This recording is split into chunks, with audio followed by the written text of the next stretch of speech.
Bonjour à toutes et à tous et bienvenue dans la tour de commandement, l'endroit où on adore parler du commandeur, ici Thibaut, et j'espère que vous allez bien. Le jeu en boutique, il paraît, va bientôt recommencer, les gens vont pouvoir se retrouver, c'est beau. Mais aujourd'hui, on va parler de quelque chose qui est encore plus beau, c'est une nouvelle extension qui s'appelle Horizon du Moderne numéro 2. Mais avant toute chose, vous le savez, on va passer par la phase de pub toujours aussi importante, puisque ce sont les news classiques, mais importantes de la tour. Déjà, vous pouvez nous suivre sur les réseaux sociaux, Facebook, Twitter, Instagram, voilà, pour avoir les différentes news, notamment le fait que j'ai pris une semaine de pause la semaine dernière. Il paraît que c'est une news importante, voilà, donc comme ça vous ne la loupez pas.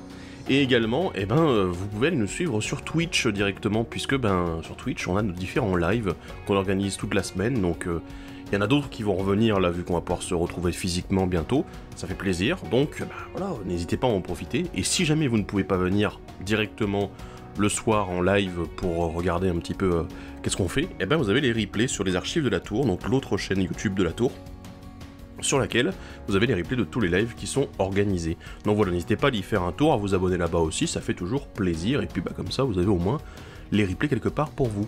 Alors je ne le rappelle pas assez souvent, mais oui, n'hésitez pas à vous abonner ici aussi à la chaîne, puisque il paraît qu'on parle de commandeur, donc si vous aimez ça, globalement, vous devriez trouver un peu votre bonheur ici, entre la table, entre les épisodes de la tour et même tout le reste. Donc du coup, je vous invite à le faire, évidemment.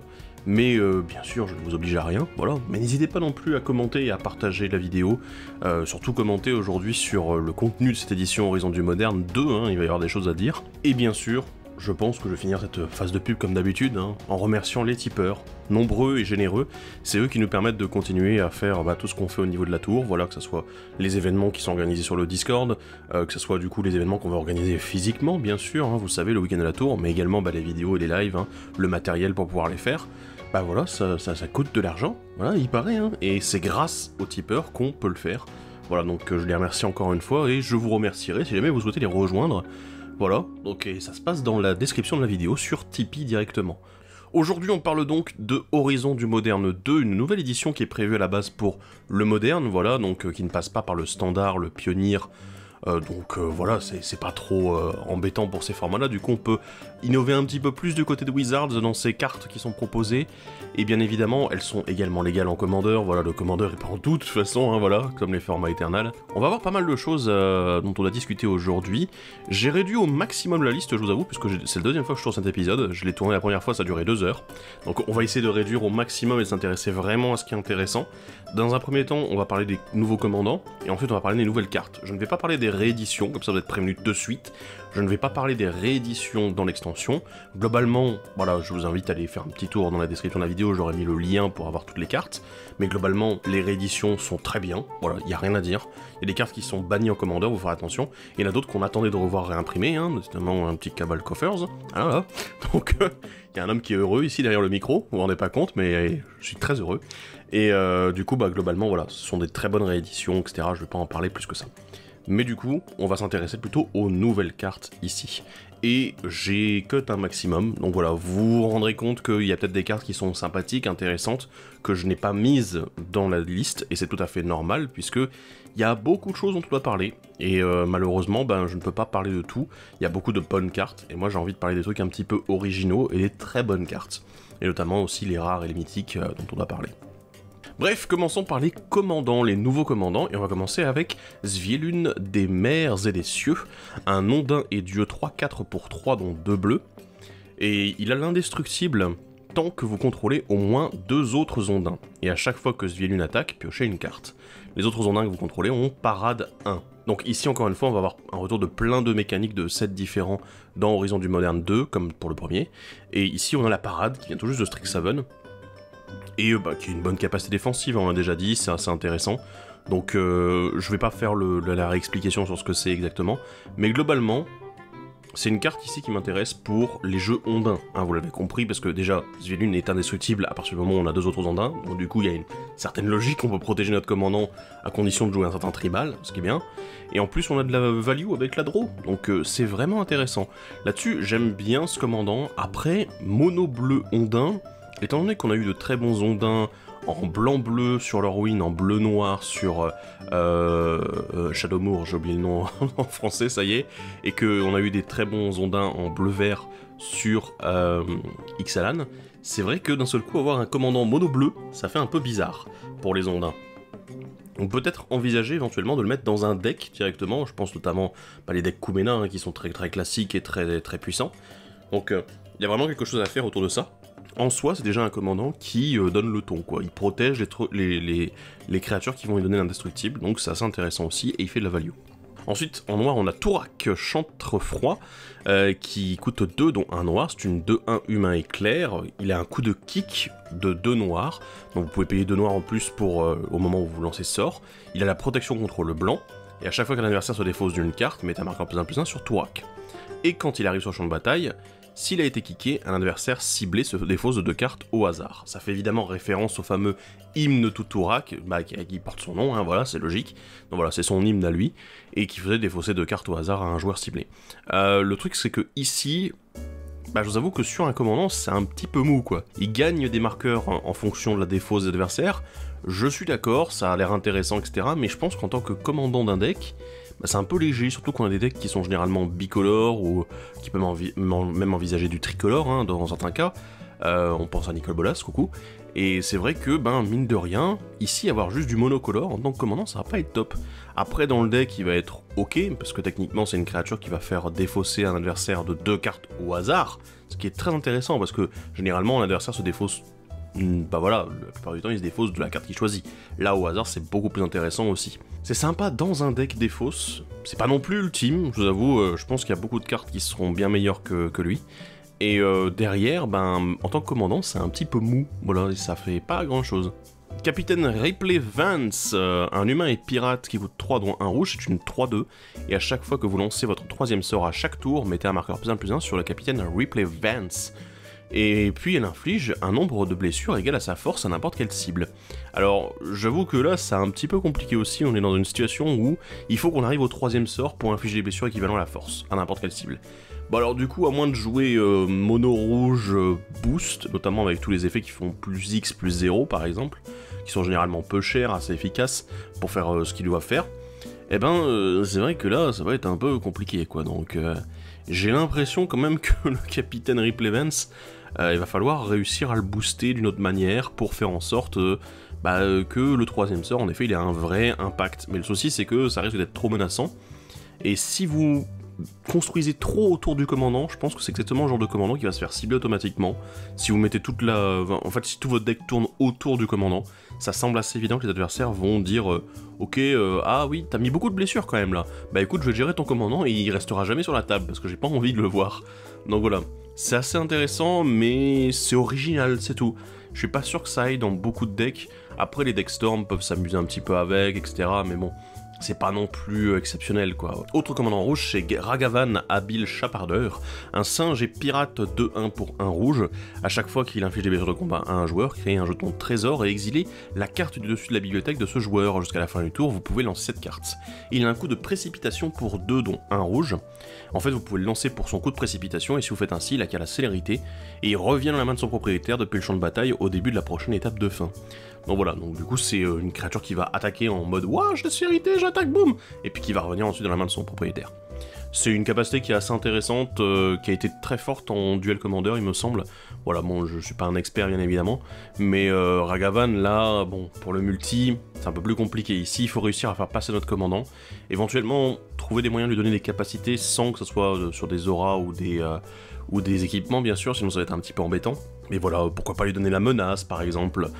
Donc ça semble assez intéressant, mais encore une fois, ça va être un build qui va beaucoup s'axer autour du commandant. C'est-à-dire qu'on va essayer de faire en sorte que Ragavan, il nous fasse de la value, parce que mine de rien, faire un trésor et shipper une carte à un adversaire, ça a l'air quand même pas mal, hein. C'est plutôt bien, vu qu'on crée du mana, ça a l'air assez intéressant. Mais de l'autre côté, oui, le souci c'est que en multi, ça va être compliqué quoi. Au bout de quelques tours, les adversaires ils vont avoir de quoi bloquer un Ragavan qui est seulement de 1, qui n'a aucune capacité d'évasion, donc... Et voilà, donc il faut essayer de trouver quelque chose pour faire fonctionner avec.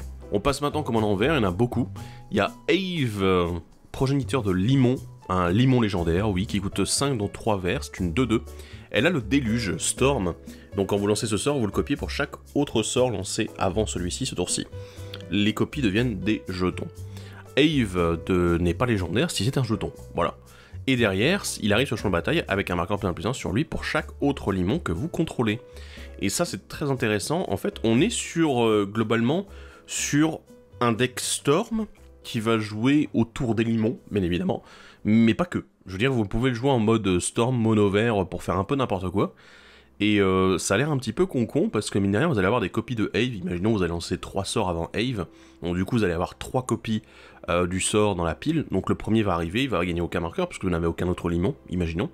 Le suivant va arriver avec un marqueur +1/+1, puisqu'il y a la copie qui était là. Le deuxième va arriver avec 2 marqueurs, et le dernier, l'original, va arriver avec 3 marqueurs sur lui directement. C'est assez intéressant. Évidemment, seule la carte d'origine est votre commandant, hein, je le rappelle dans les règles, voilà. Donc, c'est sûr que ça peut être intéressant si on arrive à faire des gros tours en mode oui, je vais rejouer plein de trucs de mon cimetière, ou alors j'ai plein de limons de manière générale, hein, aussi, voilà. Donc on a ce double emploi, c'est qu'on peut axer des tours plus explosifs avec beaucoup de sorts lancés, ou alors juste on a plein de limons, donc du coup Ave va arriver avec beaucoup de marqueurs. Donc oui, après ça reste sympathique, c'est juste pour les joueurs qui aiment bien les limons, et malheureusement il est en mono vert aussi, donc je sais qu'il y a des limons dans d'autres couleurs qui auraient pu être intégrés, hein, on pense au noir par exemple, mais c'est vrai que là, bah du coup on est en mono vert, si vous voulez jouer un deck limon, faites-vous plaisir. Grande dent, général écureuil, et oui les écureuils sont de retour, ici on a un écureuil guerrier pour 3 dont un vert, c'est une 3/3, il a la traversée des forêts, donc il ne peut pas être bloqué tant que le joueur défenseur contrôle au moins une forêt. Si au moins un jeton devait être créé sous votre contrôle, ces jetons plus autant de jetons de créatures 1/1 vert écureuil sont créés à la place. Et pour un noir, vous sacrifiez X écureuil, une créature ciblée gagne plus X moins X jusqu'à la fin du tour. Alors grande dent, oui, il y a une logique tribal écureuil qui existe dans l'extension, je suis pas un grand fan des écureuils, je les aime bien, ils sont sympathiques, voilà, ils sont mignons, tout ça, mais je suis pas quelqu'un qui demandait absolument à avoir du tribal écureuil. Donc, globalement, il y a beaucoup des cartes tribal écureuil que je ne vais pas aborder dans cette édition. Mais ici, grande dent, il faut en parler, déjà c'est un commandant, et ensuite parce qu'il est quand même pas mal du tout. De manière générale, en fait, il faut comprendre une chose, c'est que ici on ne demande pas à ce que ce soit des jetons de créatures qui soient créés pour créer vos écureuils. C'est-à-dire que si vous créez un trésor, et que vous avez grande dent sur le champ de bataille, vous allez créer un trésor, plus un jeton écureuil. Si vous créez 3 trésors, vous allez créer 3 trésors, plus 3 jetons écureuil. C'est quand même pas mal du tout. C'est un peu comme une saison de dédoublement et tous les autres doubleurs de jetons, sauf que, à la place de vous faire exactement les mêmes jetons, il vous fait des écureuils. Ce qui est pas mal, puisqu'il les exploite dans tous les cas avec sa dernière capacité. Voilà, que ça soit pour se booster lui-même, parce que bon, traverser les forêts, ça peut être sympa, notamment avec une autre carte dans l'extension dont on va parler un peu plus tard.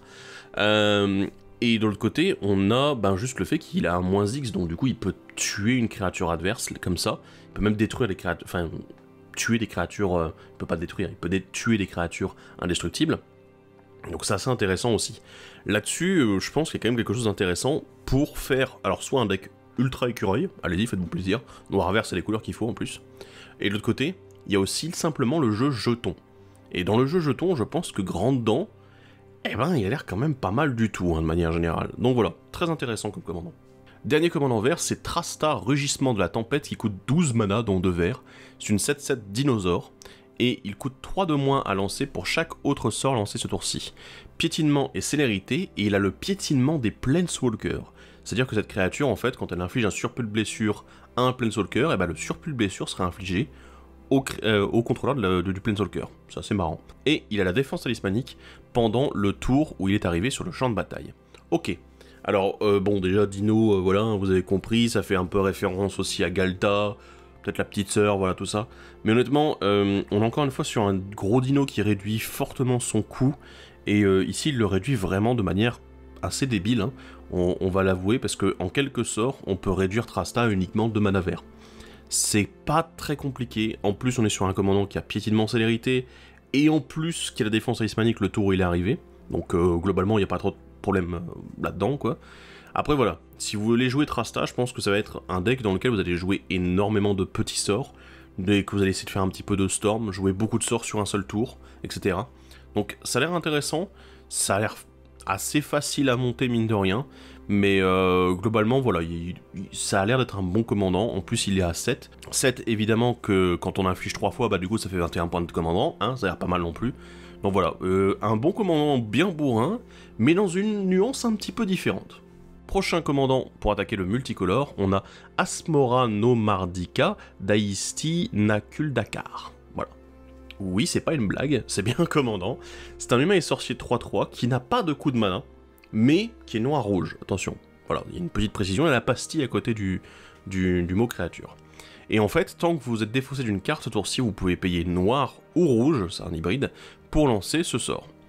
Et quand elle arrive sur le champ de bataille, vous pouvez chercher dans votre bibliothèque une carte appelée Cuisine du monde souterrain, la révéler, la mettre dans votre main, puis mélanger. Et vous sacrifiez de nourriture, une créature ciblée inflige 6 blessures. Alors, on va pas parler vraiment de Cuisine du monde souterrain parce que j'ai regardé la carte, je suis là, oui, il n'y a pas grand chose en fait. C'est un truc qui vous fait des nourritures en défaussant des cartes. Voilà, c'est tout ce que vous avez à savoir, c'est un artefact plutôt quelconque. Mais derrière, le problème en fait, c'est que je trouve que Asmora, oui, on va l'appeler comme ça va être plus facile, elle a peu d'intérêt, elle va jouer nourriture, mais le problème c'est que nourriture, on sait qu'il y a également des cartes en vert qui font des nourritures.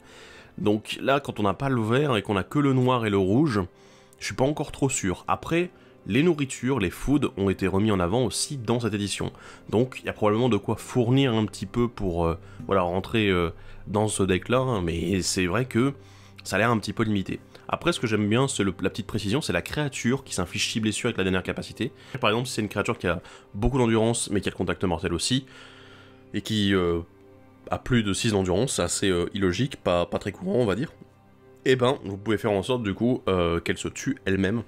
Ça peut être marrant, voilà. Après, les situations dans lesquelles ça peut l'être beaucoup moins, puisque voilà, comme la créature s'inflige elle-même les blessures, bah le lien de vie, ça lui fait gagner des points de vie au contrôleur. Donc bon, c'est bizarre, je suis pas trop convaincu pour le moment. Ensuite, on a Carte le Lion, une créature légendaire humain et guerrier 3-5 pour 4 dont un noir et un vert. Chaque fois qu'il arrive sur le champ de bataille ou qu'un Planeswalker que vous contrôlez meurt, regardez les 7 cartes du dessus de votre bibliothèque, vous pouvez révéler une carte de Planeswalker parmi elles et la mettre dans votre main. Mettez le reste dessous de votre bibliothèque dans un ordre aléatoire. Les capacités de loyauté des Planeswalkers que vous activez coûtent 1 de loyauté en plus à activer. Alors du coup, je vais peut-être commencer par la dernière capacité. Donc ça veut dire que par exemple, si vous avez une capacité qui est un -1 sur un Planeswalker, bah à la place ça sera un 0 grâce à carte. Pareil, si c'est un +2, bah du coup ça sera un +3. Voilà, donc c'est pas vraiment un coût supplémentaire, c'est plutôt un boost supplémentaire sur la loyauté. C'est très intéressant, et il y a probablement certains Planeswalkers qui deviennent d'un seul coup beaucoup mieux, où on peut arriver à l'ulti beaucoup plus facilement qu'en carte et sur le champ de bataille. Donc très intéressant. Alors, derrière, j'aime bien sa première capacité, le fait de filtrer le dessus de la bibliothèque. En plus, c'est 7 cartes. Cette carte, c'est relativement bien en commandeur. C'est mieux que 4 ou 5 qui sont parfois un petit peu légers. Cette carte, on commence à arriver à un certain taux de cartes révélées qui sont pas mal pour un deck de commandeur. Donc ça, c'est bien. Et en plus, on joue du coup autour des Planeswalkers dans une bicolorité qui a pas tellement l'habitude de le faire. Généralement, on est sur des decks tricolores, 4 couleurs, 5 couleurs parfois pour les Planeswalkers. Mais du bicolore, ça reste encore assez nouveau là, j'avoue. Et c'est un commandant qui a tout à fait sa place en fait dans les meilleurs commandants de Super Friends, parce que c'est un commandant qui déjà va vous chercher les Planeswalkers en plus quand il arrive en jeu, mais pas uniquement quand il arrive en jeu. Si vous perdez un Planeswalker, vous avez moyen éventuellement d'en retrouver un derrière. Donc voilà. C'est assez intéressant en plus parce que en noir et en vert, mine de rien on parle toujours du blanc et du bleu, enfin le bleu a de très bons Planeswalkers, le blanc a de très bons Planeswalkers qui mettent pas mal de jetons, c'est intéressant aussi. Mais mine de rien, le noir et le vert, ils sont pas en reste non plus, parce que le vert, on a tous les Garruk, en noir-vert, on a également des Garruk, on a aussi les Vraska, qui sont plutôt pas mal non plus. En noir, on a quand même pas mal de Liliana qui sont intéressantes aussi. Voilà, il y a beaucoup de choses, beaucoup de choses qui peuvent être mises dans un deck Carte le Lion, et je pense que ça peut être vraiment un des bons commandants Super Friends qui va avoir un nouveau deck émerger. Et pourquoi pas un Tribal Garruk, ça serait drôle. Commandant 5 couleurs de l'édition, c'est Garth le Borgne, une créature légendaire humain et sorcier 5-5 pour 1 de chaque couleur. Vous l'engagez, vous choisissez un nom de carte qui n'a pas été choisi parmi Désenchantement, Geyser Cérébral, Terreur, Dragon Chivant, Réapparition et Lotus Noir. Vous créez une copie de la carte du nom choisi, vous pouvez lancer la copie. Alors du coup, vous devez toujours payer les coûts, bien évidemment. Voilà, c'est juste vous faites une copie et ensuite vous pouvez jouer la carte. Donc du coup, ça ne veut pas dire qu'ils vont imprimer des Lotus Noirs dans les boosters, non, pas du tout, c'est pas prévu. Mais le but ici, c'est de faire en effet référence à des vieilles cartes, il faut l'avouer, hein, ce sont des vieilles cartes, des enchantements, vous le connaissez probablement, détruire un artefact ou un enchantement, Geyser Cérébral qui fait piocher des cartes, Terreur qui détruit une créature non noire, non artefact, Dragon Chivant qui est un gros dragon très connu, Réapparition qui récupère une carte du cimetière, et Lotus Noir qui fait 3 mana en se sacrifiant, d'une seule couleur, bien évidemment.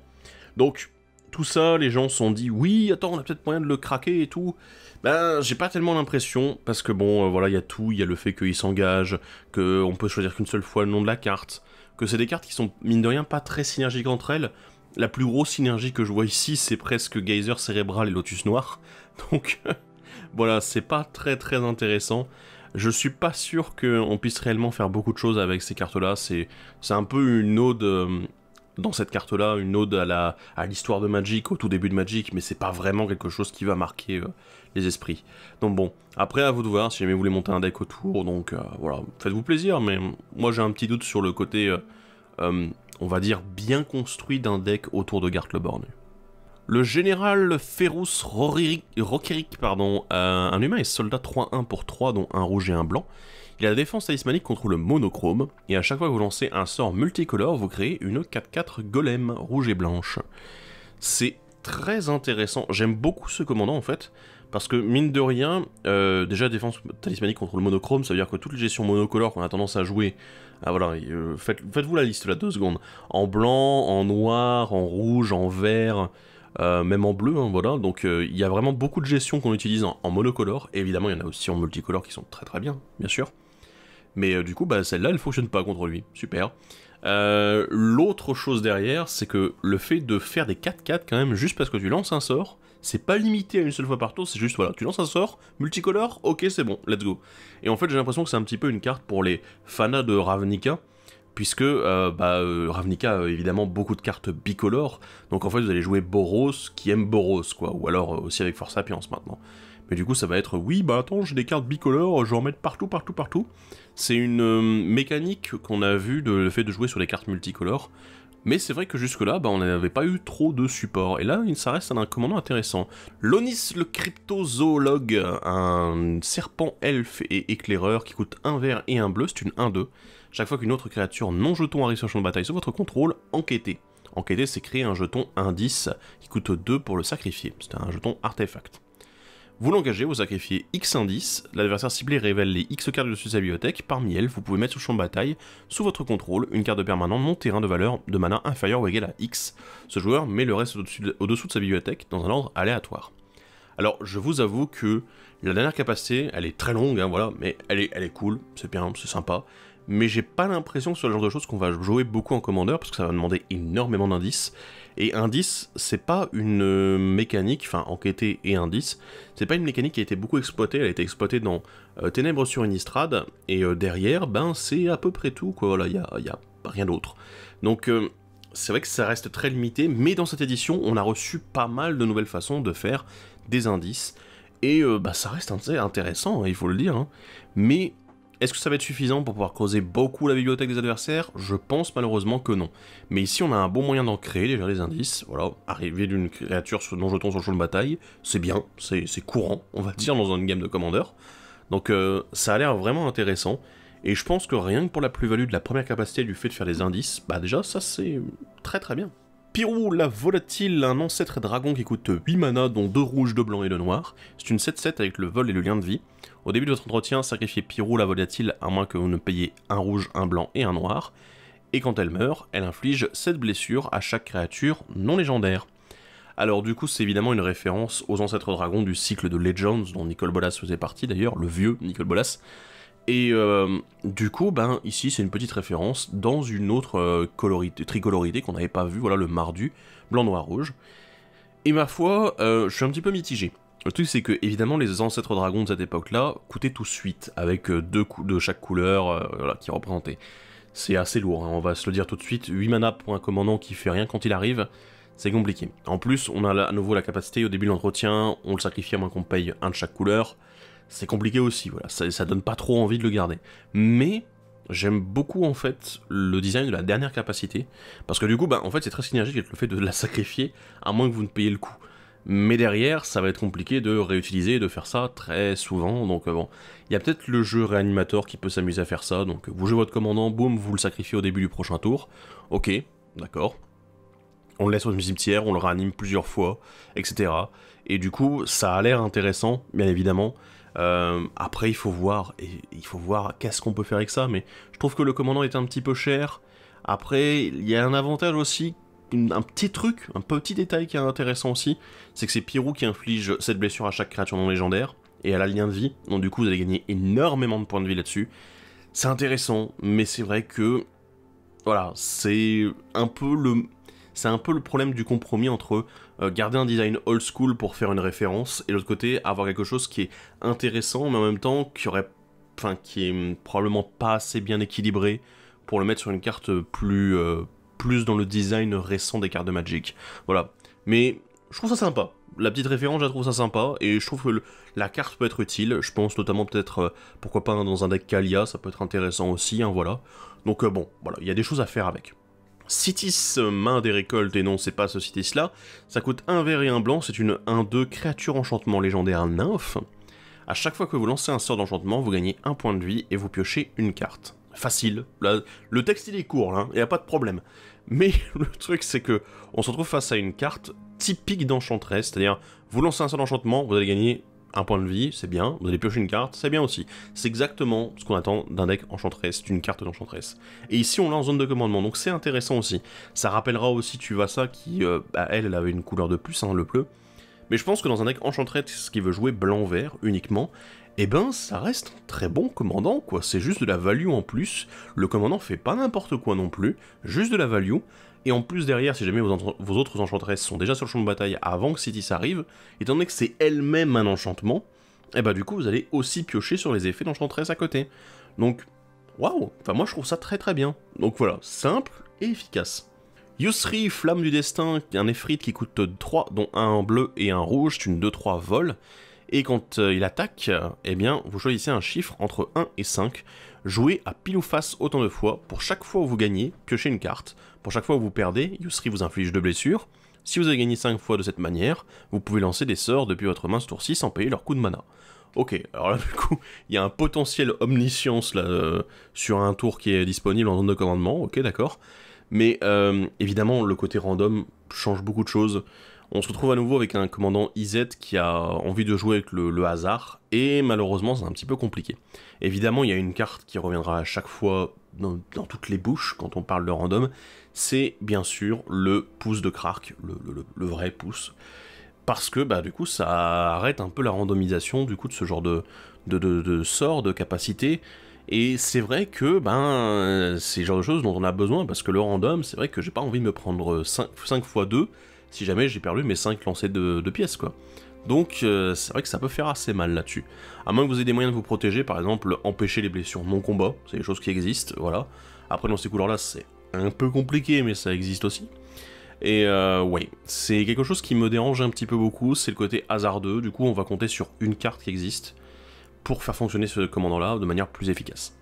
Et on finit avec un commandant artefact qui est blanc-rouge, c'est Zabaz la guêpe rutilante qui coûte 1, de n'importe quelle couleur, c'est une créature artefact légendaire insecte, 0-0 avec la modularité 1, c'est-à-dire qu'elle arrive avec un marqueur +1/+1 sur elle, et si jamais elle meurt, vous pouvez mettre le marqueur +1/+1 sur une créature artefact ciblée.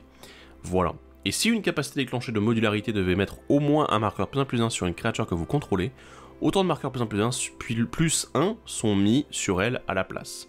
Pour un rouge, vous détruisez un artefact ciblé que vous contrôlez, et pour un blanc, elle acquiert le vol jusqu'à la fin du tour. Je suis pas un grand fan, parce que on a la modularité qui est revenue dans l'édition, qui est une capacité qui avait fait beaucoup d'émules à une époque, dans moderne, hein, pas en commandeur, mais voilà, c'est quelque chose, ils ont renforcé un petit peu, proposé de nouvelles cartes avec la modularité, de nouveaux designs, un peu plus à jour, mais je suis pas sûr que ça rende Zabaz extrêmement efficace. À mon avis, ce sur quoi ils font plus compter, c'est peut-être la capacité pour détruire un artefact que vous contrôlez, notamment avec des artefacts qui font des effets quand ils sont mis au cimetière. Voilà, donc si vous n'avez pas moyen de sacrifier ces artefacts-là, c'est un moyen de le faire avec Zabaz. Après, je ne sais pas. Voilà, je pense que c'est un commandant qui reste très très ciblé dans ce qu'il fait. On va parler des nouvelles cartes. Donc là, vous savez, j'ai dû élaguer à fond parce qu'il y a beaucoup de nouvelles cartes. Je vous invite vraiment à aller jeter un coup d'œil si jamais vous souhaitez voir un peu plus les communes et les unco notamment. On va parler ici beaucoup de rares et de mythiques, bien sûr. Et on va commencer avec le blanc, avec la Sentinelle d'Esper, une créature artefact humain et soldat 1-1 pour 1 blanc. À chaque fois qu'un adversaire lance son premier sort non-créature à chaque tour, piochez une carte à moins que ce joueur ne paye X, X étant la force de la Sentinelle d'Esper. Alors, très intéressant cette Sentinelle, parce que du coup on a cet effet qui est un simili mystique Remora. Voilà, Remora mystique qui fait en sorte de faire piocher quand l'un adversaire lance un sort non-créature, à moins qu'il paye 4, oui c'est beaucoup. Mais ici, Sentinelle d'Esper, ça va être uniquement le premier sort, mais au moins il n'y a pas le coût d'entretien cumulatif. Donc bon, Voilà, c'est quelque chose qui s'en approche, qui est pas non plus un copycat débile, hein, voilà. Donc c'est bien, moi j'aime beaucoup. Derrière, évidemment, si vous jouez avec peut-être des équipements, vous pouvez augmenter la force de la sentinelle d'Esper. Ça peut être bien aussi hein, de l'envisager pour que ça coûte plus cher aux adversaires à chaque fois qu'ils lancent son nom de créature. Donc bon, il y a quelque chose d'intéressant et ça reste une plus-value très sympa. Juste le fait de dire, ouais bah je vais pouvoir piocher des cartes en blanc, ralentir encore une fois les plans de jeu adverses, hein, comme on dit, c'est de la stacks, voilà, d'une certaine façon. Mais c'est intéressant. Le Parangon de Nyktos, un humain et soldat créature enchantement, je précise, qui coûte 6 dont 2 blancs, c'est une 4-6. À chaque fois que vous gagnez des points de vie, vous pouvez mettre autant de marqueurs +1/+1 sur chaque créature que vous contrôlez. Ne faites ceci qu'une seule fois par tour. Là, il y a beaucoup de choses qui me plaisent en fait. Alors bon, la carte est assez chère, en même temps c'est complètement justifié, il a déjà un bon body également pour se protéger, c'est plutôt pas mal, hein, pour éviter de le perdre trop facilement. Mais en fait, on a ici une carte qui va par exemple beaucoup aimer le réservoir de flux éthérique. Parce que il est marqué que à chaque fois que vous gagnez points de vie, vous pouvez mettre autant de marqueurs +1/+1 sur chaque créature que vous contrôlez. Déjà, mettre autant de marqueurs +1/+1 sur chaque créature, t'es là, ok d'accord, bon bah écoute, fort quoi. On a quelques cartes qui font ça, on a deux auras qui font ça, et c'est vrai que c'est quelque chose d'assez rare quoi. Et ça le fait sur une créature, là on a quelque chose qui le fait sur toutes nos créatures, c'est puissant. De l'autre côté, le fait que ce soit vous pouvez mettre autant de marqueurs, c'est-à-dire que si jamais vous gagnez un point de vie, à un moment, par exemple au début du tour, à l'entretien, vous avez un truc qui vous fait gagner un point de vie au début de l'entretien, ok. Mais derrière vous allez gagner 10 points de vie grâce à un autre sort derrière, bah quand vous gagnez un point de vie, vous allez dire « Ah bah non, moi je mets pas de marqueur. Par contre je vais gagner 10 points de vie maintenant, et du coup je vais gagner 10 marqueurs sur toutes mes créatures. » Et c'est pour ça que Réservoir de flux éthérique est très bien avec le Parangon de Nyktos, ou plutôt l'inverse. Mais parce que derrière vous allez lancer des sorts, le réservoir de flux éthérique va vous faire gagner 1, puis 2 points de vie, puis 3 points de vie, puis 4 points de vie. Et évidemment, vous n'avez pas envie de mettre un marqueur +1/+1 sur toutes vos créatures. Vous avez envie de mettre 4 marqueurs +1/+1 sur toutes vos créatures. C'est ça qui nous intéresse, le fait d'arriver au moment où vous allez gagner beaucoup de points de vie. Donc, j'aime beaucoup le design, voilà. Après, ce sera pas joué dans énormément de decks, je pense que les decks, bah voilà, j'ai mon Karlov qui me fait un petit clin d'œil là sur l'étagère, mais il me dit, oui, j'ai peut-être envie de le voir, lui, il a l'air sympathique, on peut se faire un petit rendez-vous là pour voir s'il peut venir dans le deck. Bah oui, en effet. Et c'est vrai que ce genre de deck qui va gagner beaucoup de points de vie ou des grosses quantités de points de vie, et qui joue évidemment sur beaucoup de créatures, s'intéresseront au Parangon de Nyktos. Hors du temps, un nouvel enchantement qui coûte 3 dont 2 blancs. Quand il arrive sur le champ de bataille, dégagez toutes les créatures, puis faites-les passer hors phase jusqu'à ce que Hors du temps quitte le champ de bataille. Mettez un marqueur temps sur Hors du temps pour chaque créature passée hors phase de cette manière. Et il a la disparition, c'est-à-dire qu'au début de votre entretien, retirez un marqueur temps de cet enchantement, et quand le dernier marqueur est retiré, sacrifiez le permanent. Alors bien évidemment, on est dans un cas de Vras, voilà. Mais c'est pire qu'une Vras hors du temps, parce que vous le savez, peut-être, probablement, mais le passage en hors phase, c'est quelque chose d'assez sadique en commandeur, et de manière générale, parce qu'en fait, les créatures ne quittent pas le champ de bataille, les créatures du coup ne reviennent pas sur le champ de bataille au moment où elles passent en phase, elles ne passent pas au cimetière, elles ne passent pas en exil, elles cessent juste d'exister, on considère comme si elles n'étaient plus là. Et du coup, bah, quand elles reviennent en phase, bah, elles sont à nouveau là, mais elles sont pas arrivées sur le champ de bataille. Donc du coup, ça veut dire pas de capacité déclenchée à la mort, pas de capacité déclenchée au moment où elles reviennent sur le champ de bataille, pas de capacité déclenchée à cause du fait qu'elles aient quitté le champ de bataille d'une manière ou d'une autre, parce qu'elles ne le quittent pas, elles cessent juste d'exister, ok. Et pareil, vous ne pouvez pas les ranimer, il n'y a rien en fait, c'est vraiment le genre de truc assez dégueulasse. Et en plus, en commandeur, c'est vraiment le genre de carte qui va faire beaucoup de bruit, parce que bien sûr, il peut y avoir beaucoup de créatures très rapidement sur une table de commandeur. À 4 joueurs, ça va vite. Donc, hors du temps, ça fait partie de ces cartes qui d'un seul coup vont dire « Ok, ben je vais jouer hors du temps, et ah bah tiens, il y a 15 créatures sur le champ de bataille, ça tombe bien, ça veut dire que pendant 15 tours, vous allez perdre vos créatures. » Déjà, rien que pendant, imaginons, 4-5 tours, c'est déjà beaucoup. Imaginez 4-5 tours sans vos créatures, quoi. Voilà. Après, il y a 2-3 choses qui m'intéressent avec hors du temps, notamment bah, le fait que ce sont des marqueurs temps qui sont mis sur hors du temps. Donc du coup, si vous avez quelque chose, par exemple, comme Atraxa, qui prolifère au début de chacune de vos étapes de fin, ça veut dire que vous allez retarder le fait que hors du temps va quitter le champ de bataille. Donc voilà, vous allez retarder la disparition, voire même carrément l'annuler, la compenser. Donc ça a l'air pas mal du tout. D'autant plus que je pense que les jeux contrôle se permettront de le jouer, voilà. Si vous n'avez pas beaucoup de créatures, vous en fichez en fait de perdre une créature dans le lot, hein, voilà, vous allez juste jouer hors du temps et dire ok, bah pendant 4-5 tours, vos créatures là qui m'embêtent, eh ben on les verra plus. On a le retour des sorts avec la suspension qui n'ont pas de coup de mana, et celui-ci c'est le blanc, la résurgence de croyance. Un rituel qui du coup ne coûte rien, qui est bien blanc, oui oui, et il a la suspension 2 pour 2 mana dont un blanc. Donc à la place de le lancer bien sûr, puisque vous ne pouvez pas le lancer s'il n'a pas de coup de mana, eh bien vous pouvez payer 2 et l'exiler de votre main avec 2 marqueurs temps sur lui. Au début de votre entretien, vous retirez un marqueur temps, et quand le dernier marqueur temps est retiré, lancez cette carte sans payer son coup de mana. Renvoyez sur le champ de bataille toutes les cartes de l'enchantement de votre cimetière. Les auras qui n'ont rien à enchanter restent dans votre cimetière, bien évidemment. Donc ça, c'est une référence à Replenish, qui était une carte de la réserve de liste, elle y est toujours, et qui coûte une blinde aussi. Donc je pense que là les jeux enchantement vont se gaver un petit peu parce que, à moins que les adversaires gardent un contre-sort exprès pour résurgence de croyance, à partir du moment où vous le mettez en suspension, il n'y a pas grand chose à faire autour. Voilà. De l'autre côté, ce que j'aime bien aussi, c'est qu'il y a des moyens de cheater ce genre de sort. Dire ok, vous lancez un éphémère ou un rituel sans payer son coup de mana. C'est une possibilité qui est exploitée dans certains decks, notamment en moderne, et qui est exploitable également en commandeur. Donc ça a l'air vraiment intéressant, mine de rien, en effet, de pouvoir utiliser résurgence de croyance comme ça.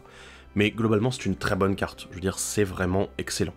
Fouillez les lieux, un nouvel enchantement qui coûte 4 dont 1 blanc. À chaque fois qu'une créature vous attaque ou attaque un planeswalker que vous contrôlez, enquêtez, donc du coup vous créez un artefact, indice. Très bien. Donc là je vous parlais du fait que les indices avaient été mis beaucoup en avant dans Ténèbres sur Innistrad et que c'était la seule édition jusque-là. Évidemment, là on a des nouvelles cartes, etc. Et bien sûr, les 3 couleurs dominantes, c'était le blanc, le bleu et le vert. Donc ici on a un bel enchantement blanc, mine de rien, qui est suffisant. C'est quelque chose qui va dissuader un petit peu les adversaires de vous attaquer, même s'ils ne doivent pas payer du mana en plus. En fait, ils vous permettent de piocher plus tard. Alors oui, vous allez me dire, oui, mais voilà, c'est un indice, c'est pas tout de suite de la pioche. Oui, mais justement, le fait que vous ayez une possibilité de le faire, le fait aussi que vous créez des artefacts, hein, vous pouvez les utiliser d'une autre manière, les artefacts aussi. Donc ça a l'air très intéressant tout ça, et pour les jeux indices, il y a probablement quelque chose à construire maintenant.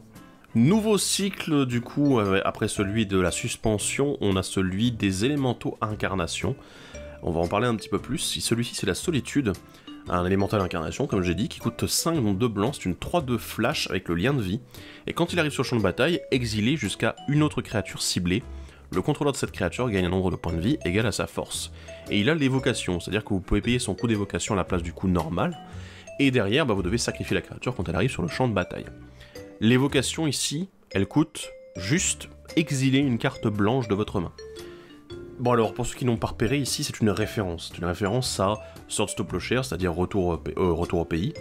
Et c'est une carte qui est déjà très jouée, hein, voilà. Mais ici vous pouvez la jouer gratuitement, puisque vous pouvez simplement exiler une carte blanche de votre main, jouer cette créature en évocation, et derrière, du coup, faire la capacité. Donc, très puissant, très intéressant, c'est un cycle qui exploite toute cette mécanique-là, faire des éphémères et des rituels sur des créatures en évocation. Donc vous allez voir, c'est toujours pareil. Mais c'est super intéressant, c'est fort, vraiment. Et il y a aussi autre chose, étant donné que c'est sur une créature, vous pouvez la blinker, vous pouvez l'exiler et puis la renvoyer sur le champ de bataille grâce à des sorts. Puisque voilà, comme c'est une créature et que sa capacité se déclenche au moment où elle arrive en jeu, vous avez cette possibilité-là. Donc c'est quand même vachement intéressant. Donc voilà, je pense qu'il y a vraiment des choses à exploiter avec cette créature-là. C'est probablement une des meilleures du cycle, hein, je vous le dis tout de suite. C'est une belle gestion qui coûte 0, donc qui est en blanc, donc c'est très fort pour le blanc, bravo. Petit bonus, la gardienne de Traben, un ange qui coûte 4 dont 2 blancs, une 2-2 vol vigilance, et les autres créatures non jetons que vous contrôlez gagnent +1/+1 et ont la vigilance. C'est une référence, elle aussi, à une autre carte de Ténèbres sur Innistrad, qui s'appelait Always the Watching, qui du coup faisait pareil, donnait à vos créatures non jetons +1/+1 et la vigilance, qui mène... Voilà, je sais que je le dis tout le temps, mais la vigilance est une très bonne capacité pour le commandeur. Si vous voulez être agressif, du coup vous pouvez être défensif en même temps, c'est très bien. Donc voilà, je pense que ça reste intéressant pour tous les jeux qui veulent jouer avec beaucoup d'agressivité, et qui sont blancs bien évidemment, et qui veulent, pourquoi pas garder un petit peu de défenseur en même temps, donc ça a l'air intéressant. Voilà, donc je vous le conseille. Passons maintenant au bleu, il y a beaucoup de bonnes choses en bleu. On a la déculottée pour commencer, eh oui. Un enchantement qui coûte 2 dont 1 bleu, elle a le flash, et quand elle arrive sur le champ de bataille, vous piochez une carte. Et les créatures perdent toutes leurs capacités, et au début de l'étape de fin, sacrifiez la déculottée. Alors, je vous avoue tout de suite, évidemment, c'est un enchantement qui est prévu notamment pour être, en fait, on va dire un éphémère qui va dire oui, les créatures perdent leur capacité, mais étant donné que c'est un enchantement, bah du coup, même les créatures qui vont arriver après sur le champ de bataille, elles n'auront pas leur capacité, ce qui est très intéressant. Vous pouvez le faire en réponse à un sort qui est lancé, par exemple une créature qui a un gros impact sur le champ de bataille, au moment où elle arrive en jeu, ça a l'air quand même pas mal, parce que du coup, elle arrive, elle a plus sa capacité, donc du coup, il n'y a rien qui se déclenche, ça a l'air bien aussi, en effet. C'est très bien, c'est une carte qui va être jouée vraiment par les jeux contrôle, et voilà, je pense que même les jeux bleus en général, hein, j'ai envie de dire, parce que c'est le genre de choses, en fait, qui fait une énorme différence, quoi. Ça peut désactiver un play qui est censé gagner la partie. Donc voilà, ça a l'air quand même vraiment puissant, une belle carte de contrôle. La lucidité fracturée, un rituel qui coûte 3 bleus. Chaque adversaire meule 14 cartes, et avec un coût de recyclage de 2 dont un bleu, vous en défaussez en payant les 2, et vous piochez une carte. Quand vous recyclez la lucidité fracturée, chaque adversaire meule 4 cartes. Alors je vous avoue que je l'aime beaucoup, voilà, pour les jeux meules c'est très bien, voilà, vous êtes content, parce que voilà, pour 3 mana, meuler 14 cartes, en effet, chaque adversaire en plus, c'est très bien. On est symétrique, c'est beaucoup de cartes qui partent au cimetière, c'est le genre de choses qu'on veut dans un jeu meule. Donc je pense que là, vraiment, lucidité fracturée, pour les jeux meules, faites-vous plaisir. C'est pour les jeux recyclage aussi, parce que c'est toujours intéressant, voilà, d'avoir une nouvelle carte à recycler, et en plus qu'il y a un effet quand elle est recyclée, c'est pas mal du tout. Donc voilà, ça fait plaisir. Nouvelle carte en suspension, c'est la trahison inévitable, sans coup de mana, toujours bleu. Suspension 3 pour 3, dont 2 bleus. Et vous cherchez dans la bibliothèque d'un adversaire, ciblez une carte de créature et mettez cette carte sur le champ de bataille sous votre contrôle. Puis ce joueur mélange, encore une fois une référence à une vieille carte. Et ma foi, c'est quand même très intéressant. Voilà, on va le lire tout de suite parce que il y aura toujours une bonne créature, un truc un peu menaçant à aller chercher un petit peu à droite à gauche, donc je pense que vos adversaires généralement ils vont commencer un petit peu à claquer les dents quand ils vont dire ah mince, qu'est-ce qu'on a de pire dans notre deck, éventuellement.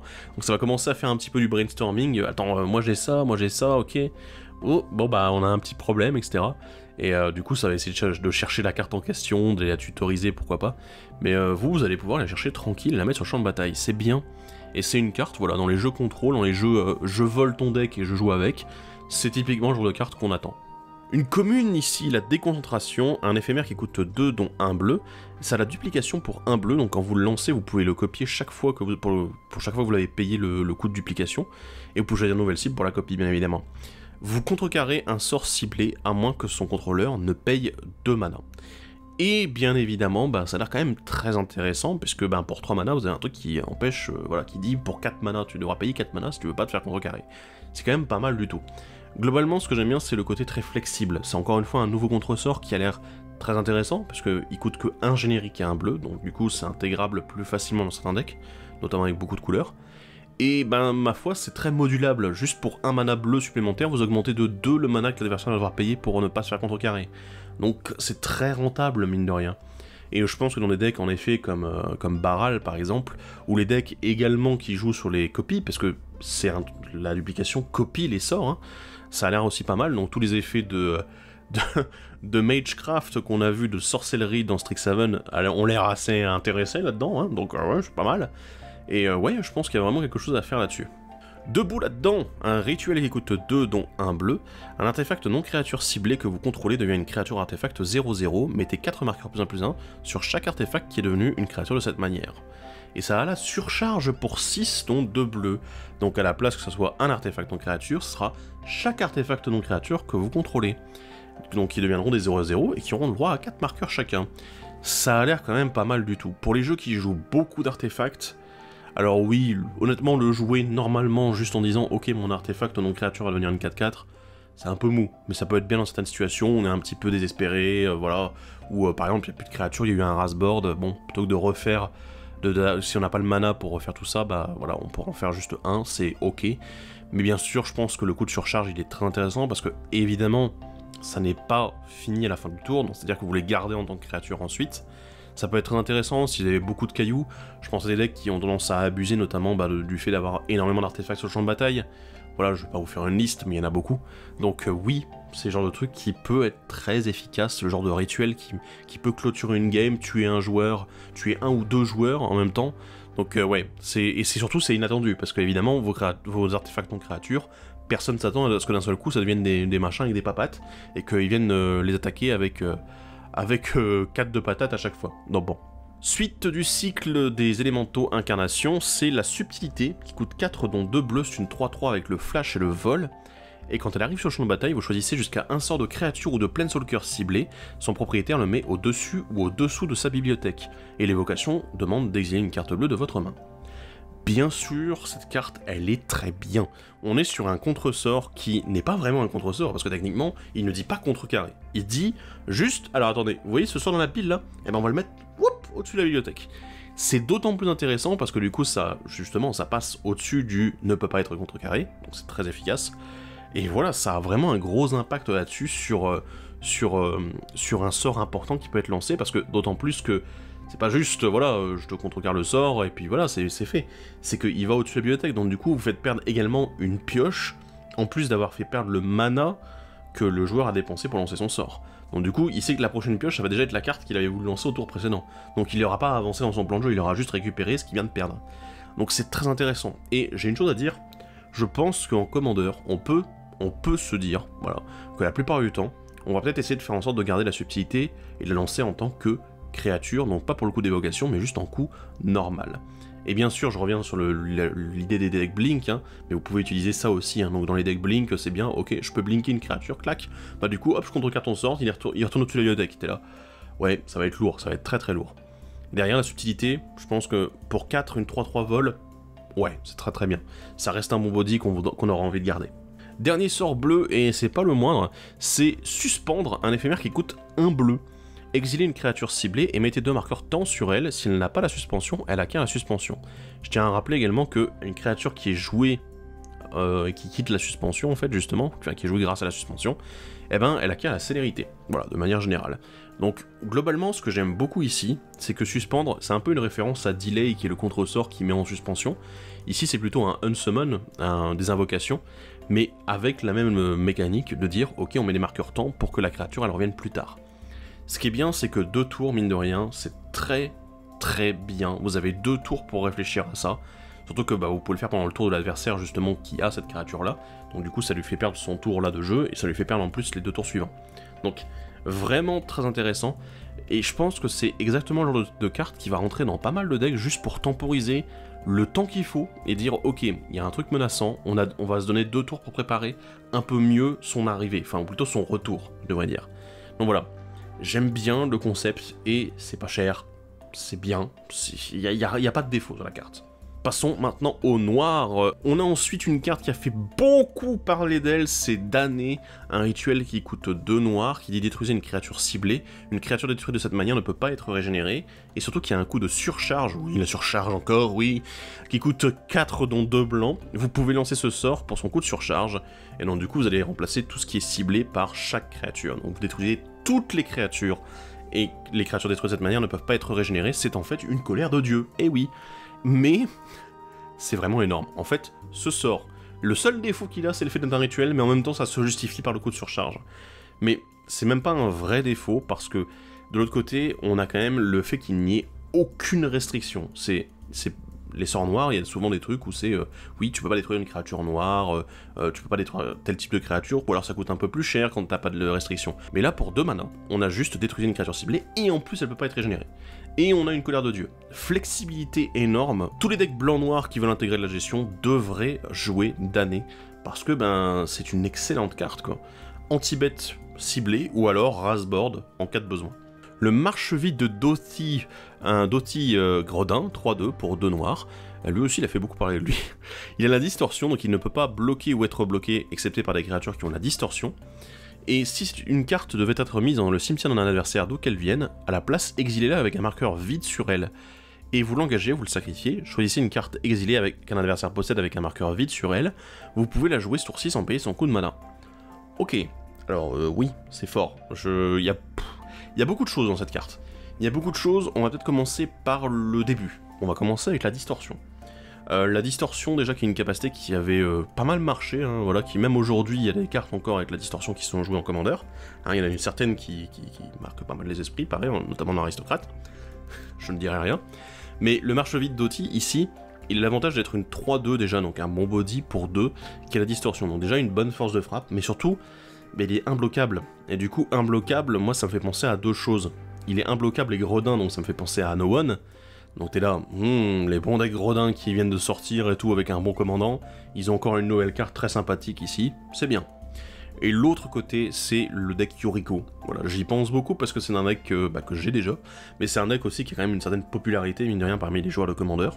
Et bah évidemment, une créature imbloquable qui coûte que 2, ça a l'air quand même intéressant, donc voilà, c'est pas mal du tout. Donc voilà, c'est le genre de choses qu'on peut mettre dans Yuriko, en effet. Ce que j'aime bien derrière, en fait, sa deuxième capacité est très forte, c'est celle qui est... Voilà, on est sur une lignolée du vide, mais qui est asymétrique, qui n'est pas valable pour vous. C'est très très bien, donc c'est le genre de choses qu'on aime bien, et en plus on a sa dernière capacité pour juste, à un moment, le marche vide fonctionne pas très bien, il peut plus rien faire, bon ça m'étonnerait parce qu'il peut toujours attaquer, mais vous avez exilé une très bonne carte avec lui, et ben vous pouvez très bien du coup la jouer, sans payer son coup de mana en plus, c'est ridicule quoi, enfin c'est vraiment vraiment ridicule. Et c'est fort, c'est très fort comme carte, c'est extrêmement fort comme carte.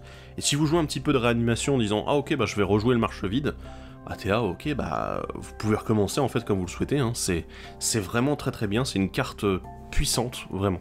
Suite du cycle élémental incarnation, on a le Chagrin qui coûte 4 dont 2 noirs, c'est une 3-2 menace, et quand elle arrive sur le champ de bataille, l'adversaire ciblé révèle sa main, vous y choisissez une carte non-terrain dont ce joueur se défausse, et évidemment vous exilez une carte noire pour le jouer en évocation. Oui, alors bon, ici on est sur quelque chose qui plairait un peu plus au jeu des fausses. Pour moi ça reste quand même un body intéressant, c'est une 3-2 menace, donc il y a un petit potentiel agressif derrière, mais bon, c'est un peu limité quoi. Donc je sais pas, celle-ci m'enthousiasme beaucoup moins que les deux premières, voilà, la blanche et la bleue, elles étaient un peu plus puissantes, celle-ci, voilà, on est sur un truc qui se ressemble un peu plus à ce qu'on connaît en moderne, en effet. Voilà, faire des fossés en exilant juste une carte noire, ça a l'air en effet pas mal du tout.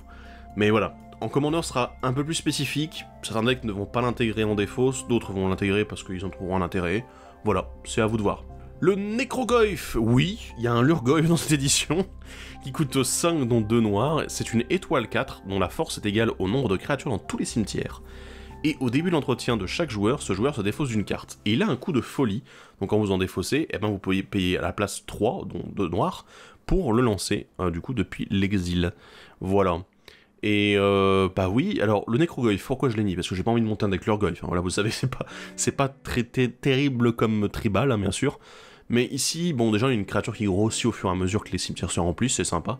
Mais surtout, en fait, on a un moteur à défausse récurrent. C'est très intéressant parce que c'est quelque chose que on a peu, en fait, finalement, dans le Commander et dans Magic en général. Alors évidemment, là, c'est sur une créature, c'est pas forcément le top du top, mais bon, on n'est pas exigeant non plus, c'est quelque chose d'assez rare, mine de rien. Donc, faire défausser chaque joueur au début de son entretien, ça a l'air quand même pas mal du tout pour un jeu des fausses. Donc oui, Necrogoyf, c'est exactement le genre de carte qu'il nous faut pour ces petits jeux des fausses qui ont besoin un petit peu de renfort. On continue avec la persistance, un rituel qui coûte 2 dont 1 noir. Renvoyez sur le champ de bataille une carte de créature non légendaire ciblée depuis votre cimetière avec un marqueur -1/-1 sur elle. Et évidemment c'est une référence à la persistance qui est une capacité qui fait exactement la même chose, voilà, une créature qui meurt sans marqueur -1/-1 sur elle, elle revient avec un marqueur -1/-1 sur elle.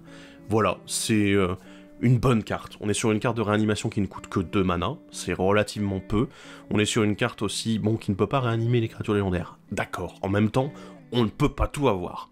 Mais c'est une excellente carte en fait qui va vous permettre de récupérer de très bons engins à value et des choses qui vont juste faire la différence quoi. Donc voilà, un nouveau sort de réanimation très intéressant. Nouvelle carte du cycle des suspensions, c'est le Précepteur Profane.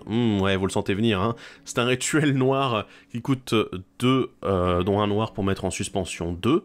Et il vous dit que vous allez chercher une carte dans votre bibliothèque, vous la mettez dans votre main, puis mélangez. Oui, on a un précepteur démoniaque en suspension. Démoniaque, diabolique. Oh, démonique tuteur, diabolique. Voilà, précepteur diabolique. On va y arriver. Vous avez compris, bien évidemment. Mais ici, j'aime bien parce que c'est un tuteur qui déjà...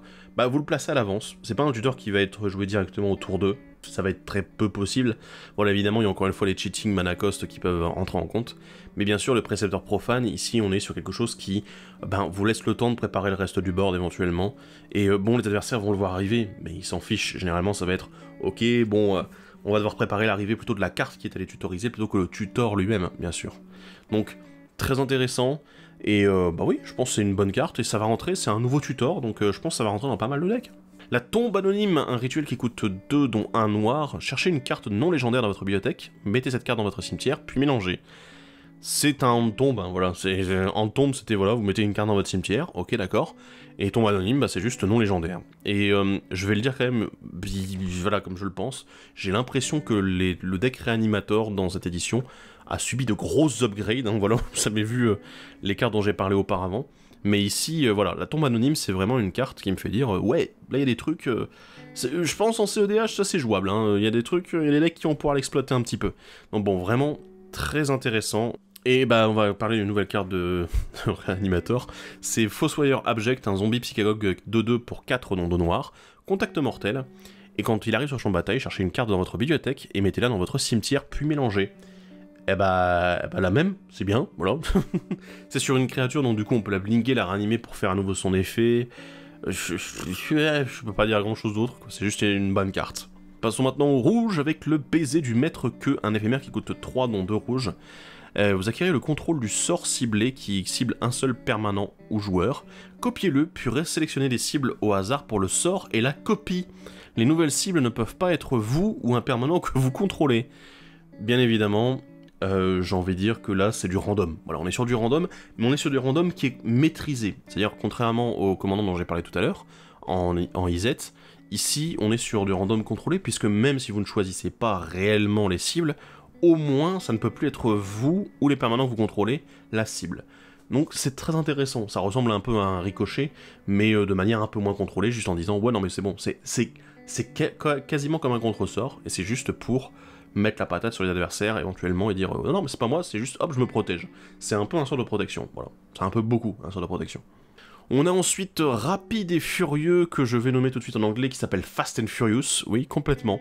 C'est une carte double rouge avec un éphémère d'un côté, rapide pour 3 mana dont 1 rouge. Défaussez-vous d'une carte, puis piochez 2 cartes, donc très bon sort du coup pour faire du looting, hein, bien sûr, c'est bien. Et Furieux, un rituel qui coûte 5 dont 2 rouges, qui inflige 3 blessures à chaque créature sans le vol. C'est pas ultime parce qu'il y en a des cartes qui sont bien meilleures, mais en fait ici c'est la combinaison un petit peu des deux. Rapide est très bien, voilà. C'est parce qu'en plus, c'est pas en coûtant coup supplémentaire que vous défaussez la carte, c'est juste dans la résolution, donc voilà, c'est bien aussi. Et de l'autre côté, ben, le Furieux, ça peut être une alternative, quoi, mais rapide, pour moi, prend le dessus sur cette carte, et le Furieux, c'est une option supplémentaire au cas où. On a ensuite un éclair flamboyant, un enchantement qui coûte 1 rouge, qui dit qu'au début de votre étape de fin, il inflige 5 blessures à chaque Planeswalker, et qui se recycle pour 2 mana de n'importe quelle couleur. Alors, l'éclair flamboyant, c'est exactement le genre de carte où on peut se dire ouais, voilà, bon, d'accord, c'est très spécifique, tout ça. Je suis d'accord. Vous remarquerez d'ailleurs qu'il y a une petite référence au Planeswalker le plus malchanceux du multivers, hein, voilà. Celui qui avait eu les curses de Commander 2017. Voilà, je fais de mémoire, mais c'est ça. Et oui, bah ici, l'éclair flamboyant, en fait, c'est exactement le genre de carte, en fait, pour moi, qui n'est pas une carte terriblement morte dans un jeu. Si vous êtes dans une méta, dans un groupe de jeu, vous savez que vous avez souvent des gens qui jouent des Planeswalkers en tant que commandant ou autre chose. C'est suffisamment intéressant en fait à mettre parce que ça ne coûte que 1 mana à poser déjà, c'est pas un énorme investissement, c'est un enchantement donc du coup ça le fait à chaque fois, au début de chacune de vos étapes de fin. Et derrière, il y a un coup de recyclage pour 2, c'est-à-dire que si jamais dans la game vous voyez que vous avez cette carte là et qu'elle vous sert à rien pour le moment, bah vous pouvez juste payer 2 pour piocher une carte. Ce qui est relativement toujours intéressant, hein. Je vous rappelle qu'on a les indices qui font la même chose. Donc voilà, c'est bien, moi je le trouve sympathique. La suite du cycle élémental et incarnation, c'est la Fureur, qui coûte 5 dont 2 rouges, c'est une 3-3 double initiative. Elle arrive sur le champ de bataille, elle fait 4 blessures réparties comme vous voulez, entre n'importe quel nombre de cibles, créatures et ou Planeswalker et évocation, et c'est une carte rouge de votre main. Alors, on va passer assez vite dessus, c'est plutôt quelconque, je pense. Le body est intéressant, une 3-3 double initiative pour 5. Bon voilà, les blessures en plus, c'est sympathique, je pense que peut-être un petit Torbran pourrait s'en occuper, etc. Mais c'est pas... voilà, il n'y a rien d'exceptionnel dans la carte. C'est une référence à Pyrokinésis qui était déjà pas très bon. Donc je vous avoue que là... voilà. Je suis pas un grand fan, et je suis pas sûr qu'on puisse trouver de deck dans lesquels elle va être vraiment exceptionnelle. La carte du cycle suspension, c'est Aperçu de demain, suspension 3 qui coûte 2 rouges. Mélangez tous les permanents que vous possédez dans votre bibliothèque, puis révélez autant de cartes de ceux de votre bibliothèque. Mettez sur le champ de bataille toutes les cartes de permanents non aura révélées de cette manière, puis faites de même avec les cartes d'aura, puis mettez le reste au-dessous de votre bibliothèque dans un ordre aléatoire. C'est en fait un Warp World, c'est une référence à Warp World qui... Alors Warp World qui faisait ça pour tous les joueurs, voilà. Ici, c'est uniquement vous. Mais c'est intéressant parce que du coup, Warp World pouvait être un petit peu à double tranchant. Aperçu de demain, lui, il va compter énormément sur votre construction de deck. C'est ça qui est intéressant. Parce que si vous avez énormément de permanents dans votre deck, et aussi pas mal de moyens de faire des jetons, ça je vous incite à le faire si vous voulez jouer cette carte-là. C'est le genre de deck qui aime beaucoup ça, puisque bah, les jetons comptent comme des permanents. Donc vous les comptez en fait, et derrière vous allez juste mélanger les permanents qui ne sont pas des jetons bien sûr, et récupérer du coup beaucoup plus de permanents que ce que vous aviez comme carte physique en fait à côté. Donc c'est très intéressant là-dessus, mais du coup il faut aussi faire en sorte de ne pas jouer beaucoup d'éphémères rituels, parce que sinon vous allez avoir des petits problèmes là-dessus. Voilà, donc je ne sais pas encore dans quel deck vous pourriez l'envisager, mais voilà, si vous avez des decks, des idées dans lesquelles vous savez ah bah tiens j'ai mon deck comme ça qui pourrait vraiment l'intégrer, ça a l'air sympa. Voilà, ça va être intéressant de lire un petit peu vos commentaires là-dessus. Donc voilà, une carte sympa, j'aime pas trop Warp World, mais celle-ci elle m'intéresse, il y a un côté stratégique que j'aime beaucoup. Donc voilà, vous voyez où est-ce que vous pourriez la mettre. Prodige de l'harmonie, un humain et sorcier qui est une 1-3 pour 2 dont un rouge. Il a la prouesse, donc quand vous lancez un sort de créature, il gagne plus 1 jusqu'à la fin du tour. Si une capacité d'un chaman ou d'un autre sorcier que vous contrôlez se déclenche, cette capacité se déclenche une fois de plus. Ce qui me fait penser beaucoup à Véran, d'une certaine façon, et qui me fait penser beaucoup à d'autres sorciers du même genre, un Naban par exemple, qui déclenche 2 fois les capacités des sorciers, et c'est pour ça que je l'ai mis dans la liste. Voilà, il est là parce que c'est une très bonne carte qui pourra jouer dans les jeux bleu-rouge sorcier par exemple, ou rouge-vert chaman, pourquoi pas, si vous le souhaitez, donc ça a l'air intéressant aussi. Mais voilà, c'est une carte qui fait quelque chose qu'on avait déjà vu, mais c'est une nouvelle itération, et surtout en rouge, donc c'est assez original, et puis bon, elle a la prouesse, c'est sympa quoi. On a ensuite Faire Fortune, un rituel qui coûte 1 rouge, qui dit créer un jeton trésor. Et qui a le flashback pour 3, dont 1 rouge. Voilà, c'est pas plus que ça, mais j'avoue que cette carte au départ, j'étais là, oui, est-ce que j'en parle vraiment? Mais en fait, c'est une bonne carte. C'est une carte qui, juste pour 1 mana, vous propose de créer un mana que vous pourrez utiliser plus tard. C'est bien, en fait, vous mettez de côté un mana pour plus tard. Quand vous n'avez pas de T1 par exemple à poser, c'est vrai que Fort Fortune, c'est le genre de T1 en fait qui va vous donner un petit avantage plus tard. C'est pas un Sol Ring, c'est évident, c'est pas un mana d'orc, bien sûr, mais au moins, c'est un petit boost que vous allez pouvoir utiliser plus tard à un moment. Et pareil, du coup, le flashback, vous l'utiliserez aussi quand vous aurez 3 mana dépensés, que vous aurez voilà, du temps, voilà, vous avez trop de mana, vous savez pas quoi en faire, ben, du coup, hop, pour 3, je fais un trésor en plus. Toujours intéressant. Et enfin pour le rouge, on a le Vaurien des Tavernes, un humain et gredin 1-3 pour 2 dont 1 rouge. A chaque fois que vous gagnez à pile ou face, créez 2 jetons trésors, et pour 1 en l'engageant et en sacrifiant notre permanent, jouez à pile ou face. Alors bien évidemment, la blague c'est qu'en fait vous pouvez payer 1 avec le trésor et ensuite sacrifier l'autre trésor pour faire jouer à pile ou face. Bien évidemment, ça a l'air bien d'avoir un jeu qui est axé énormément autour du fait de jouer à pile ou face. Il paraît qu'il y a une combo avec une carte dont j'ai oublié complètement le nom, qui permet pour 0 de lancer des pièces, voilà, faire jouer à pile ou face. Donc c'est une vraie carte, hein. Et du coup, bah, en fait, vous pouvez faire mana infini, puisque vous pouvez lancer, et dire je vais lancer 1 million de fois la pièce, et voilà, juste stacker toutes les capacités activées, et dire ok, bah voilà, je vais faire plein de mana avec Vaurien des Tavernes, à moins que vous ayez vraiment pas de chance, mais voilà. Ça a l'air très intéressant, mais en même temps, c'est très spécifique. Voilà.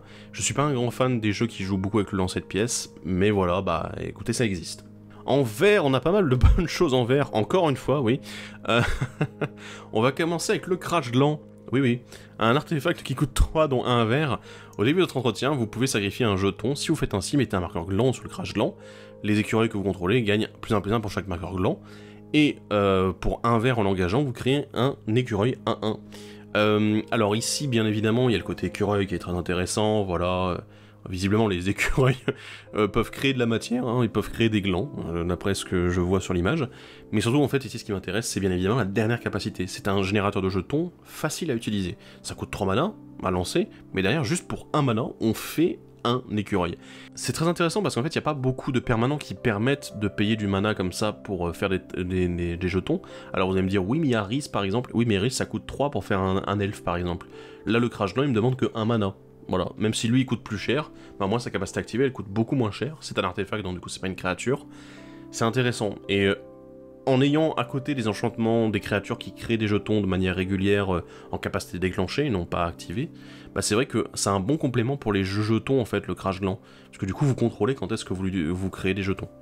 La suite et la fin de notre cycle élémental incarnation, c'est la résilience, une 3-4 qui coûte 3 dont 2 verts, qui a le flash et la portée, Et quand elle arrive sur le champ de bataille, jusqu'à un joueur ciblé met toutes les cartes de son cimetière au-dessous de ses bibliothèques dans un ordre aléatoire. Et bien sûr, l'évocation demande d'exiler une carte verte de votre main. Alors oui, c'est une très bonne carte, encore une fois une référence à une vieille carte dont je n'ai plus le nom, mais bien évidemment, c'est une très bonne carte, je veux dire, déjà rien que pour, honnêtement, comme pour la bleue, hein, pour 3 mana, on est encore une fois face à une carte que j'ai bien envie de jouer sans l'évocation, parce que on a un bon body, c'est une 3-4 portée qui a le flash, donc déjà très intéressant pour contrecarrer les créatures volantes, hein, bien évidemment, mais en plus sa capacité, elle met à mal, en fait, tous les jeux qui ont tendance à faire du réanimator.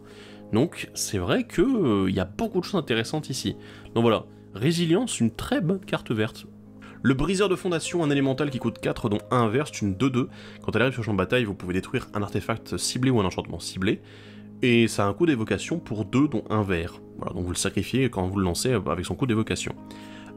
Oui, alors lui me fait beaucoup penser du coup à Sage du Reboisement, qui est une très bonne carte que je joue dans beaucoup de decks, puisque c'est un body qui détruit artefact ou enchantement. Mais ici, on peut l'avoir pour moins cher. Donc bon, je me demande si c'est pas un bon complément, pas un remplaçant non plus, parce que bon, voilà, le Sage du Reboisement, il est solide quand même. Mais le Briseur de Fondation, je pense que c'est un bon complément qui pourra venir dans les decks. Et même, bah, peut-être remplacer le Sage du Reboisement dans certains decks, notamment peut-être les decks élémentaux, hein, pourquoi pas, ça a l'air pas mal. Et ouais, ça a l'air pas mal du tout, quoi. Moi, j'aime beaucoup cette carte, c'est une bonne édition. La carte verte du cycle Suspension, c'est la Volonté de Gaïa, qui ne coûte rien, qui est un rituel, et qui demande de payer 1 vert pour une suspension 4. Jusqu'à la fin du tour, vous pouvez jouer des terrains et lancer des sorts depuis votre cimetière. Si une carte devait être mise dans votre cimetière d'où qu'elle vienne ce tour-ci, exilez-la à la place.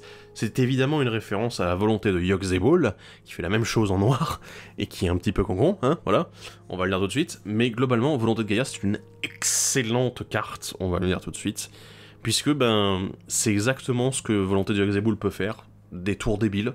Donc Volonté de Gaïa fait la même chose en vert, alors évidemment, il y a une énorme différence, c'est que les adversaires la voient venir, donc de loin même, donc du coup, 4 tours pour se préparer, c'est quand même pas mal du tout, donc les adversaires vont avoir tendance à sortir un petit peu les fourches, avant que Volonté de Gaïa puisse se résoudre. Éventuellement, pourquoi pas gérer votre cimetière aussi, ça a l'air pas mal comme idée.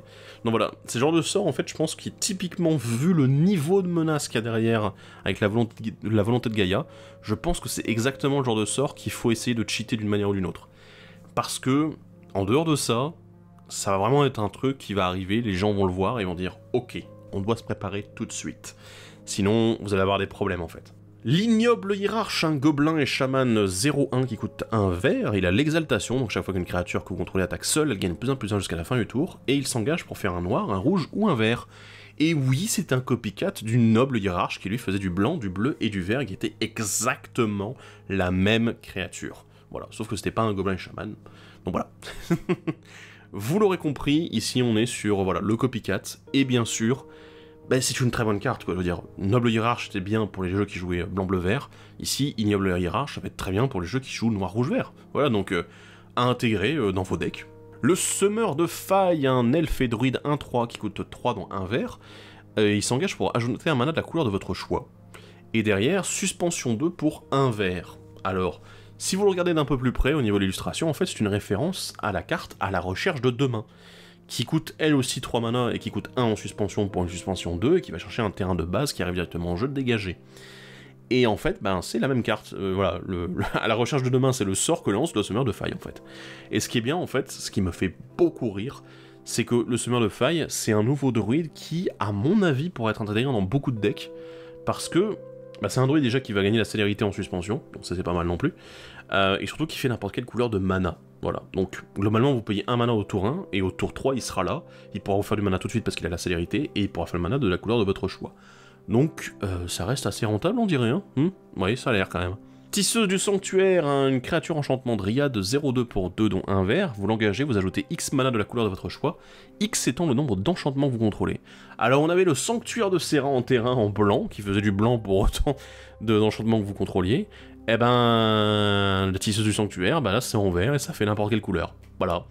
Donc si vous aimiez Sanctuaire de Serra et que vous vous disiez « Ah c'est cher quand même, oui là ça coûte cher, oui », et ben Tisseuse du Sanctuaire c'est un très bon remplacement pour les gens enchanteresses qui jouent du vert également, voilà. Et c'est une très bonne carte. Terramorphe, un nouveau rituel qui coûte 4 dont 1 vert.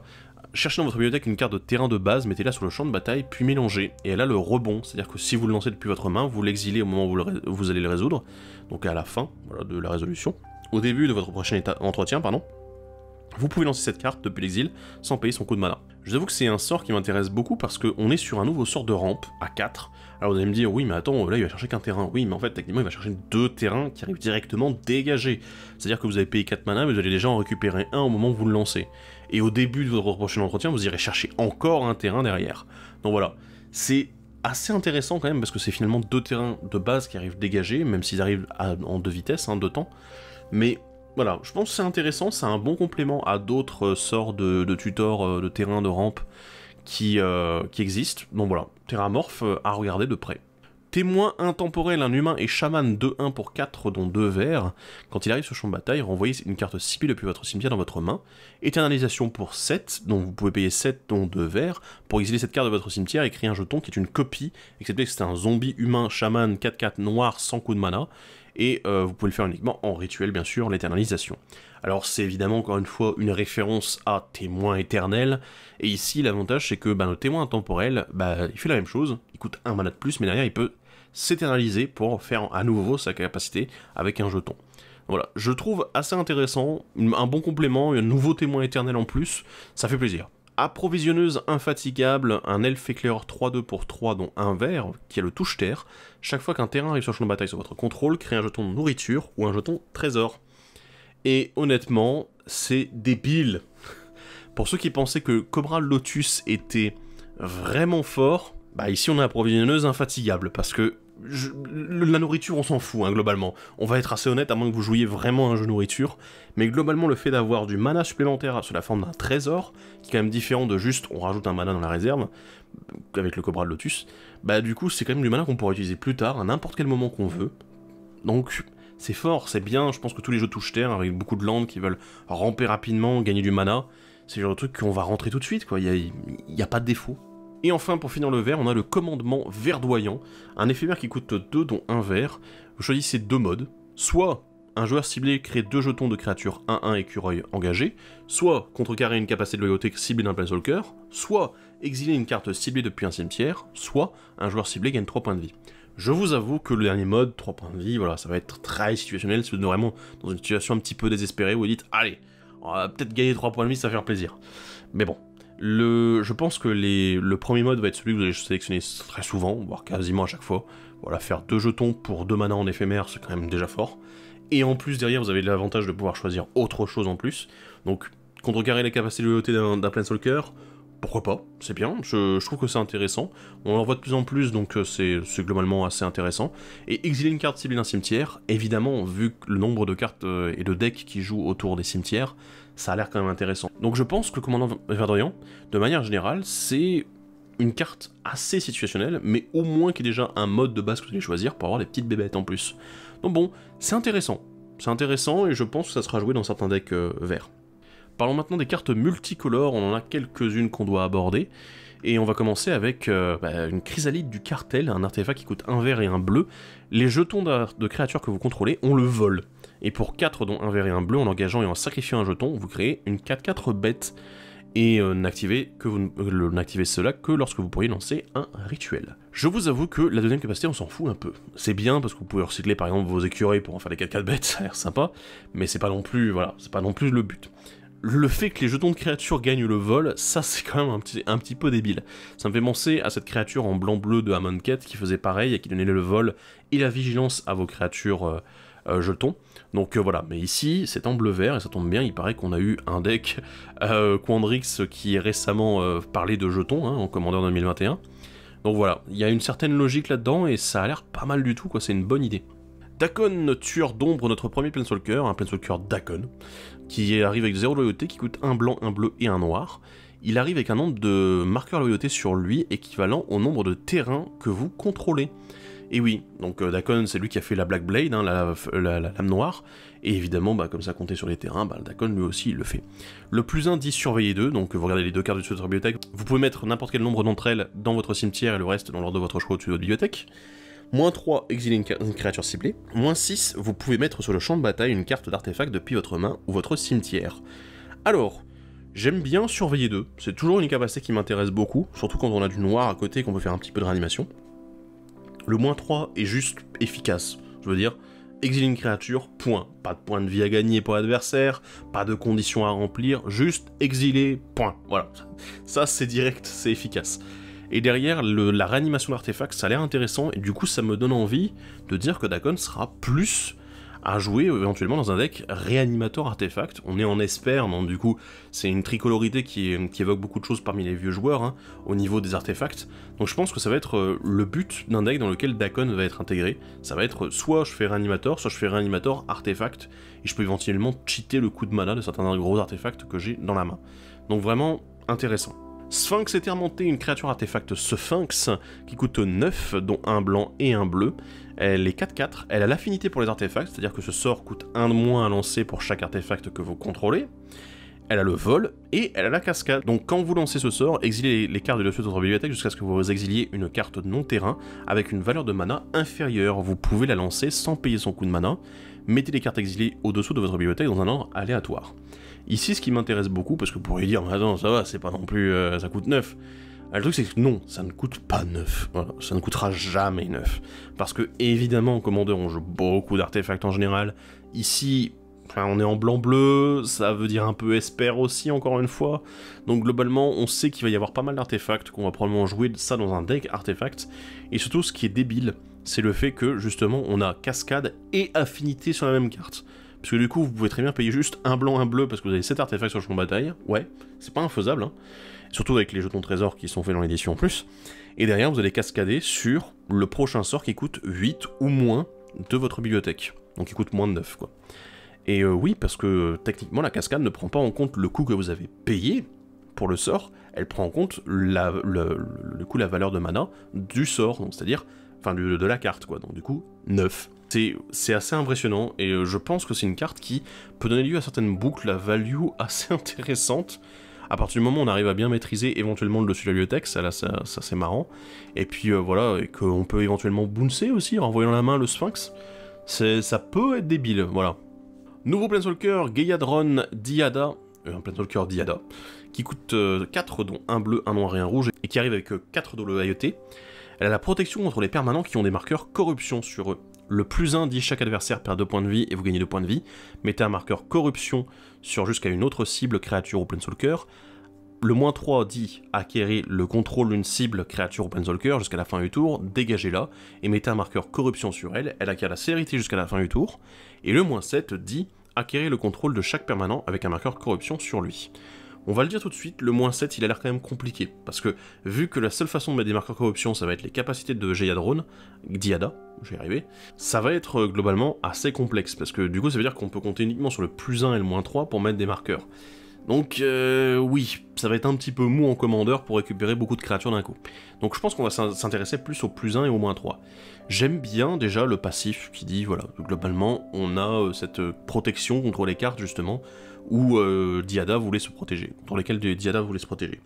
Donc c'est bien parce que justement le -3 il est très bien, il est vraiment très bien, puisque c'est une prise de contrôle sur un tour, hein, mais c'est aussi un moyen de dire, bah ta créature là par exemple, ta Galta, qui est une 12-12 assez menaçante hein, par exemple, eh ben vous pouvez très bien dire, ok je vais l'utiliser pour attaquer, et derrière, eh ben vous aurez pas l'occasion de l'utiliser pour m'attaquer, quoi, enfin pour attaquer Diada, bien évidemment. Donc ça va être bien sûr un moyen de gérer un peu les menaces qui pourraient tuer le Planeswalker en question. Notamment, bah, par exemple, les menaces qui ont le vol, etc. Enfin bon, vous avez compris l'idée. Mais c'est intéressant. Le +1 est bien aussi, parce que c'est du drain de points de vie plutôt classique, ça marche bien. Et en plus avec une petite protection supplémentaire. Et honnêtement, il n'y aurait même pas eu le fait de mettre les marqueurs corruption, ça aurait déjà été bien. Mais là, c'est très bien, il y a une petite protection en plus.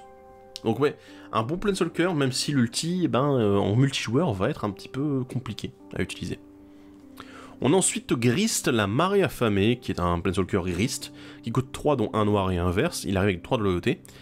Tant qu'il n'est pas sur le champ de bataille, c'est une créature 1-1 insecte avec en plus de ses autres types. Du coup, je vais le préciser tout de suite, c'est également un commandant légal. Vous avez le droit, étant donné que quand il n'est pas sur le champ de bataille, c'est également un insecte et qu'il est également légendaire, et que c'est une créature, vous avez le droit de l'avoir en zone de commandement, je le précise comme ça.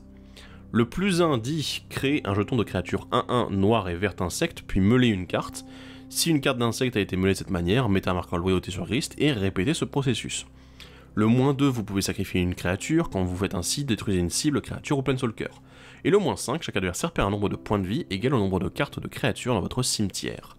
Je vous avoue que Grist, alors bon, la logique insecte, elle m'échappe un peu, parce que les insectes, il n'y en a pas tant que ça, et surtout des bons insectes à jouer en commandeur, hein, bien sûr. Mais derrière, je pense que bon, évidemment, dans le moderne, il y a probablement plus de choses à exploiter, même si bon, je vois pas trop le deck insecte devenir un staple du format, mais bon, ça c'est une discussion pour un autre moment. Globalement, le +1 est intéressant parce qu'on crée un body déjà, je veux dire, le Planeswalker arrive à 3 de loyauté, et en plus, il coûte que 3 mana, c'est bien. Donc du coup, on crée un body, et en plus on mêle une carte qui peuvent être utiles pour par exemple le -5. Le -2 est très intéressant aussi, on est sur du sacrifice, donc c'est exactement ce que le noir-vert a tendance à faire, qui alimente également le -5, puisqu'on sacrifie une créature, et surtout qui détruit en plus une cible. J'aime bien, honnêtement, c'est une bonne carte, et le -5 derrière, il dit ok, si je suis dans un deck qui joue énormément de créatures, un deck qui éventuellement s'automeule beaucoup, qui sacrifie beaucoup ses créatures, comme on a vu récemment dans le noir-vert, eh ben ça tombe bien parce que du coup je vais faire perdre énormément de points de vie aux adversaires. Donc un deck aristocrate autour de Grist, aristocrate éventuellement un peu d'automeule aussi, ça a l'air quand même intéressant. Donc voilà, je pense que c'est un bon commandant et une bonne carte dans les jeux sacrifices en général en fait, voilà. Le Maître de la Mort, un zombie et sorcier qui coûte 3 dont un bleu et un noir, une 3-1 qui arrive quand elle arrive sur le champ de bataille vous fait surveiller 2, et au début de votre entretien, si il est dans votre cimetière, vous pouvez payer 1 point de vie pour le remettre dans votre main. Eh bien, je vais vous dire tout de suite, je pense que c'est une carte qui va se mettre beaucoup dans les jeux réanimation, parce que son effet d'arrivée en jeu est très intéressant. La capacité déclenchée au début de l'entretien, je pense qu'il vaut mieux pas trop compter dessus, et il vaut mieux essayer de le réanimer de d'autres façons. Voilà, je vous le dis tout de suite, parce que c'est pas forcément le genre de capacité qui va beaucoup passer. Les adversaires vont se dire oui, ben on a jusqu'au début de son entretien pour le gérer, on va essayer de le faire. Non, il faut que vous puissiez en abuser assez régulièrement, donc réanimer plusieurs fois le Maître de la Mort, éventuellement pourquoi pas l'utiliser dans un Mulrota, voilà, je pense par exemple, qui aime bien jouer avec les cimetières. Surveiller, ça a l'air d'être sympa pour Mulrota. Donc voilà, Maître de la Mort qui a l'air assez intéressant. Un enchantement un peu bizarre dont je dois vous parler, c'est Modération. Il coûte 3, dont un blanc et un bleu, et vous ne pouvez pas lancer plus d'un sort par tour, et à chaque fois que vous lancez un sort, piochez une carte. Alors, c'est un petit peu étrange, parce qu'en fait, c'est vraiment une carte qui va vous inciter éventuellement à jouer pendant les tours adverses, puisque vous restreindre à un seul sort par tour, c'est quand même assez original, voilà. Ou alors jouer sur les capacités activées éventuellement, hein, mais je pense que ça va surtout être, ok, j'ai des contre-sorts, des gestions, que je vais jouer pendant les tours adverses pour gérer les situations compliquées. D'accord. Mais en dehors de ça, c'est vrai que après la compensation est quand même assez énorme, hein. Je lance un sort, je pioche une carte, et là, ah oui, quand même, c'est pas mal. Mais bon, ça a l'air un peu spécifique, et la contrepartie a l'air un peu chère. Donc si jamais vous arrivez à avoir des moyens de contourner cette restriction-là, ou d'exploiter cette carte-là de la meilleure des façons, eh ben écoutez, faites-moi part, moi en tout cas j'ai pas trouvé pour le moment. La prêtresse des rites cruels, une humaine et psychagogue 2-2 pour un noir et un blanc, et vous l'engagez, vous payez 3 points de vie, vous la sacrifiez également, renvoyez sur le champ de bataille une carte de créature cible depuis votre cimetière, et vous pouvez faire ça uniquement en rituel, et elle a l'exhumation pour 5, dont un blanc et un noir, donc en gros, vous la renvoyez sur le champ de bataille depuis le cimetière, avec la célérité, et vous l'exilez au début de la prochaine étape de fin, ou si elle quitte le champ de bataille, et ça se fait uniquement en rituel aussi. Donc là, évidemment, on est sur une réanimation sur pattes, qui ne coûte que 2 mana, relativement peu cher du coup, même si elle doit s'engager derrière, voilà, après bon, on a des moyens de donner la célérité, l'exhumation est là pour ça aussi, donc j'aime bien le côté qu'on ait une créature qui puisse réanimer, c'est intéressant. Écureuil affamé, une créature écureuil 1-1 pour un noir ou un vert, donc l'hybride, et à chaque fois que vous sacrifiez un artefact ou une créature, vous mettez un marqueur +1/+1 sur l'écureuil affamé. Et pour un noir et un vert, sacrifiez un artefact ou une créature, vous gagnez 1 point de vie et vous piochez une carte. Oui, alors, vous allez me dire, mais attends, mais je pensais que tu parlais pas trop des écureuils. Oui, mais parce qu'en fait, on s'en fout des écureuils. L'écureuil affamé, c'est un très bon moteur à sacrifice, certes, qui coûte du mana activé comme moteur à sacrifice, mais qui s'engage pas déjà, donc ça c'est bien. Et ensuite, qui fait gagner 1 point de vie et piocher une carte. Et récemment, je ne sais plus pour quel deck je parlais de ça, mais je parlais justement qu'on n'avait pas de permanent qui faisait sacrifier pour piocher et pour éventuellement gagner des points de vie. Parce que du coup, il y a des boucles, il y a des choses à faire avec. Donc l'écureuil affamé, déjà, c'est un très bon moteur à sacrifice qui en plus ne coûte que 1. Voilà, donc ça fait plaisir. Et on finit le multicolore avec le Cavrou territorial, un Cavrou, voilà, qui coûte un rouge et un vert. Il est étoile-étoile. La force et l'endurance du Cavrou sont égales au nombre de types de terrains de base parmi les terrains que vous contrôlez, c'est le domaine.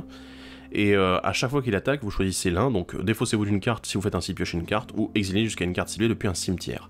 Alors, j'ai mis cette carte pour deux raisons. Déjà parce qu'elle est bien, pas exceptionnelle mais elle est bien, et aussi parce que je vais vous parler un petit peu du domaine, qui est une capacité qui revient un peu dans l'extension. On a le domaine et on a la convergence qui demande... alors la convergence c'est plus pour les sorts éphémères rituels, c'est notamment en fonction du nombre de couleurs de mana qui ont été utilisées pour lancer le sort en question. C'est deux capacités en fait qui sont pas très pertinentes pour le commandeur, parce que vous allez jouer 5 couleurs ou 4 couleurs, d'accord, mais ce genre de sort, en fait, la contrepartie, elle est ok, mais le problème, c'est que vous n'allez pas jouer ça dans les decks spécifiquement, enfin, vous n'allez pas construire des decks domaine ou des decks convergence, parce que bah, vous avez envie de jouer plein de couleurs, parce que du coup, ça risque d'être un peu déstructuré au niveau des cartes. Donc voilà, si vous avez des cartes qui vous intéressent dans celle-ci, bah, faites-vous plaisir, mais je pense pas que vous pourrez les jouer dans beaucoup de decks. À partir du moment où vous êtes à 3, 4, 5 couleurs, c'est bon, mais en dessous, c'est un peu ridicule. Bref, le Cavrou territorial, il est bien de base, juste parce qu'en fait, il a ce petit effet looting, à nouveau défaussé pioché, hein, voilà, l'inverse de looting. Et l'autre côté, on a le petit côté aussi où on gère des cartes des cimetières, c'est sympa. C'est pas énorme, mais étant donné qu'il ne coûte que 2, ça arrive très tôt dans la partie, donc ça c'est bien. On va parler un petit peu des artefacts. Oui, il y a encore du stuff, oui, tout à fait. On en a quelques-uns qui sont vraiment intéressants. On a le fabricateur de l'académie, une créature artefact ouvrier spécialisé 1-3 pour 3 mana.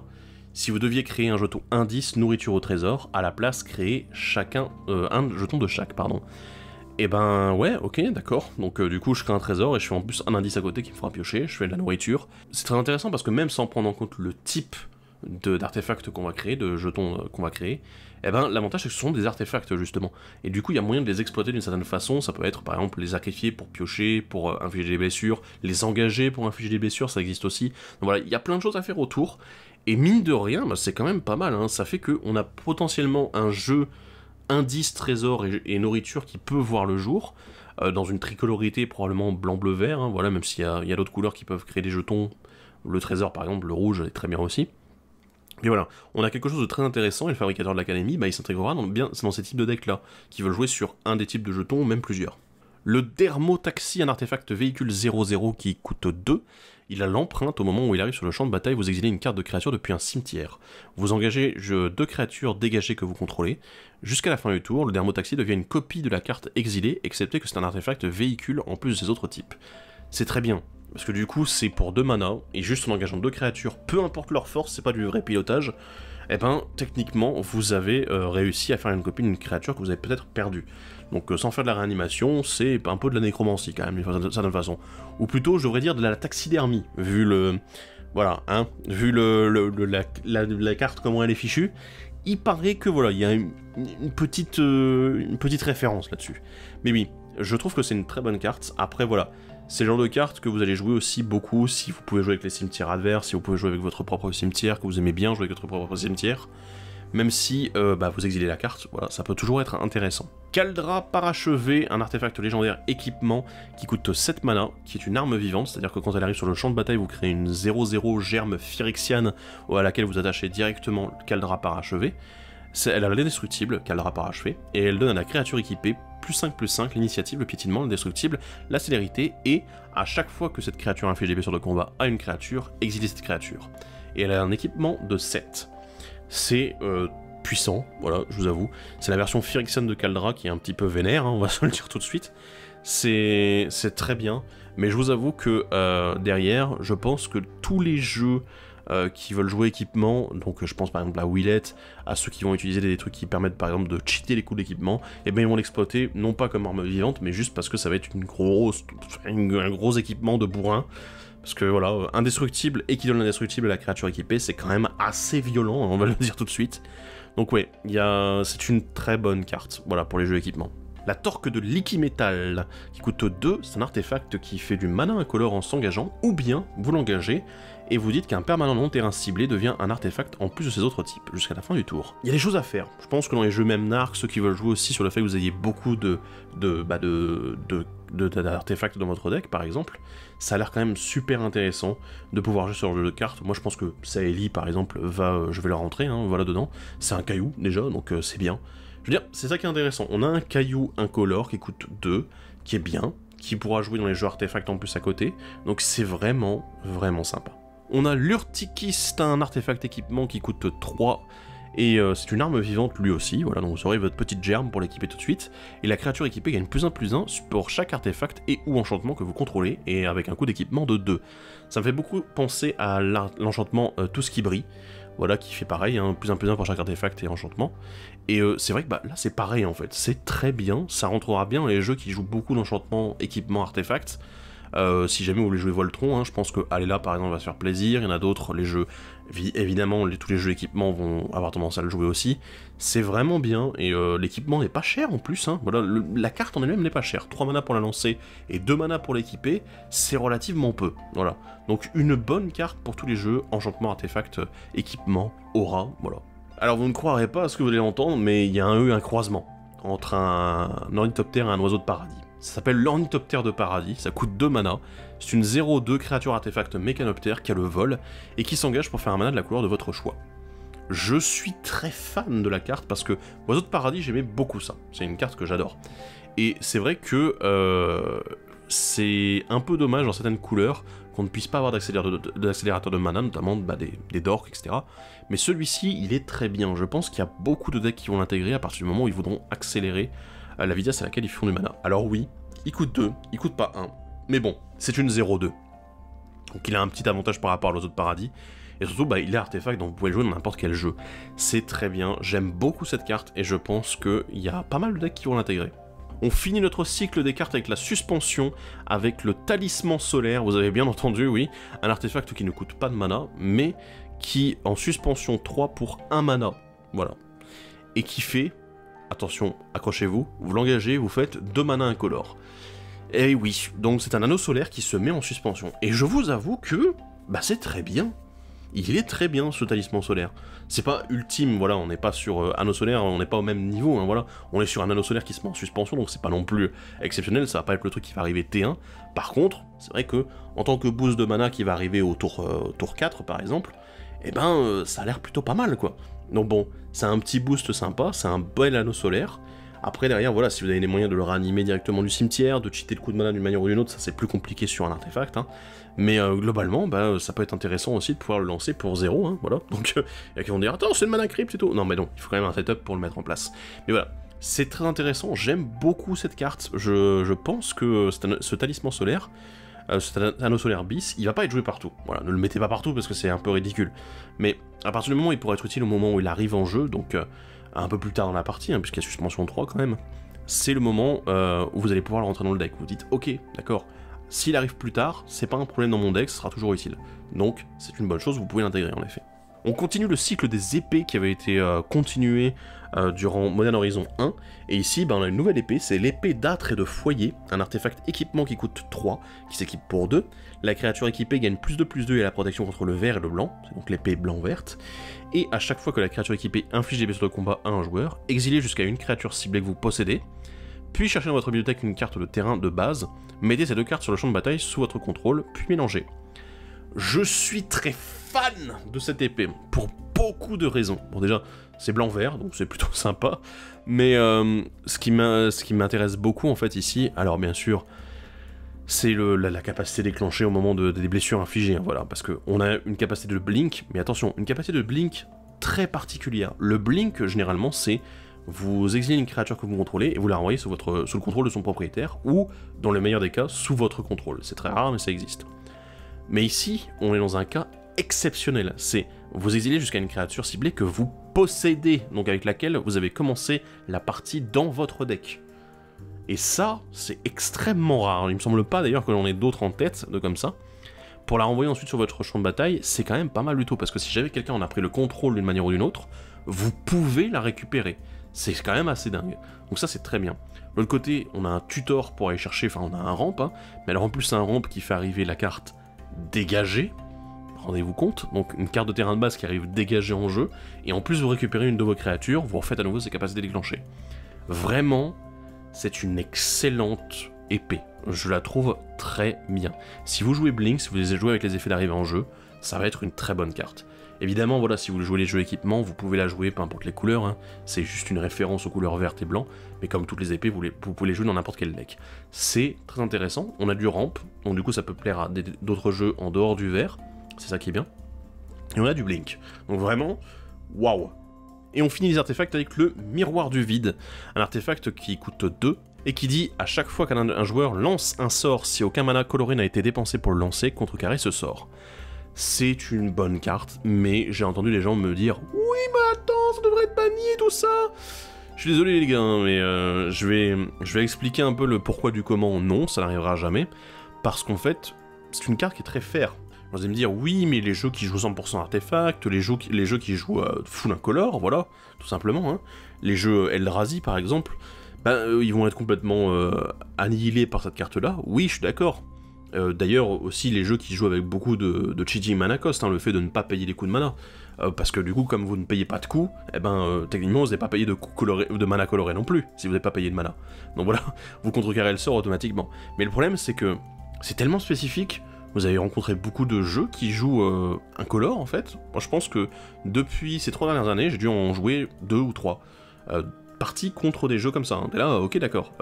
Donc...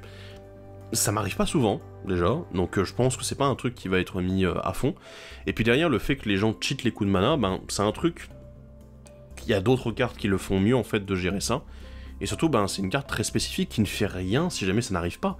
Donc du coup, c'est trop spécifique, c'est trop anti-méta, en fait, mine de rien. C'est une carte qui est prévue pour le moderne, c'est pas une carte qui est prévue pour le commandeur.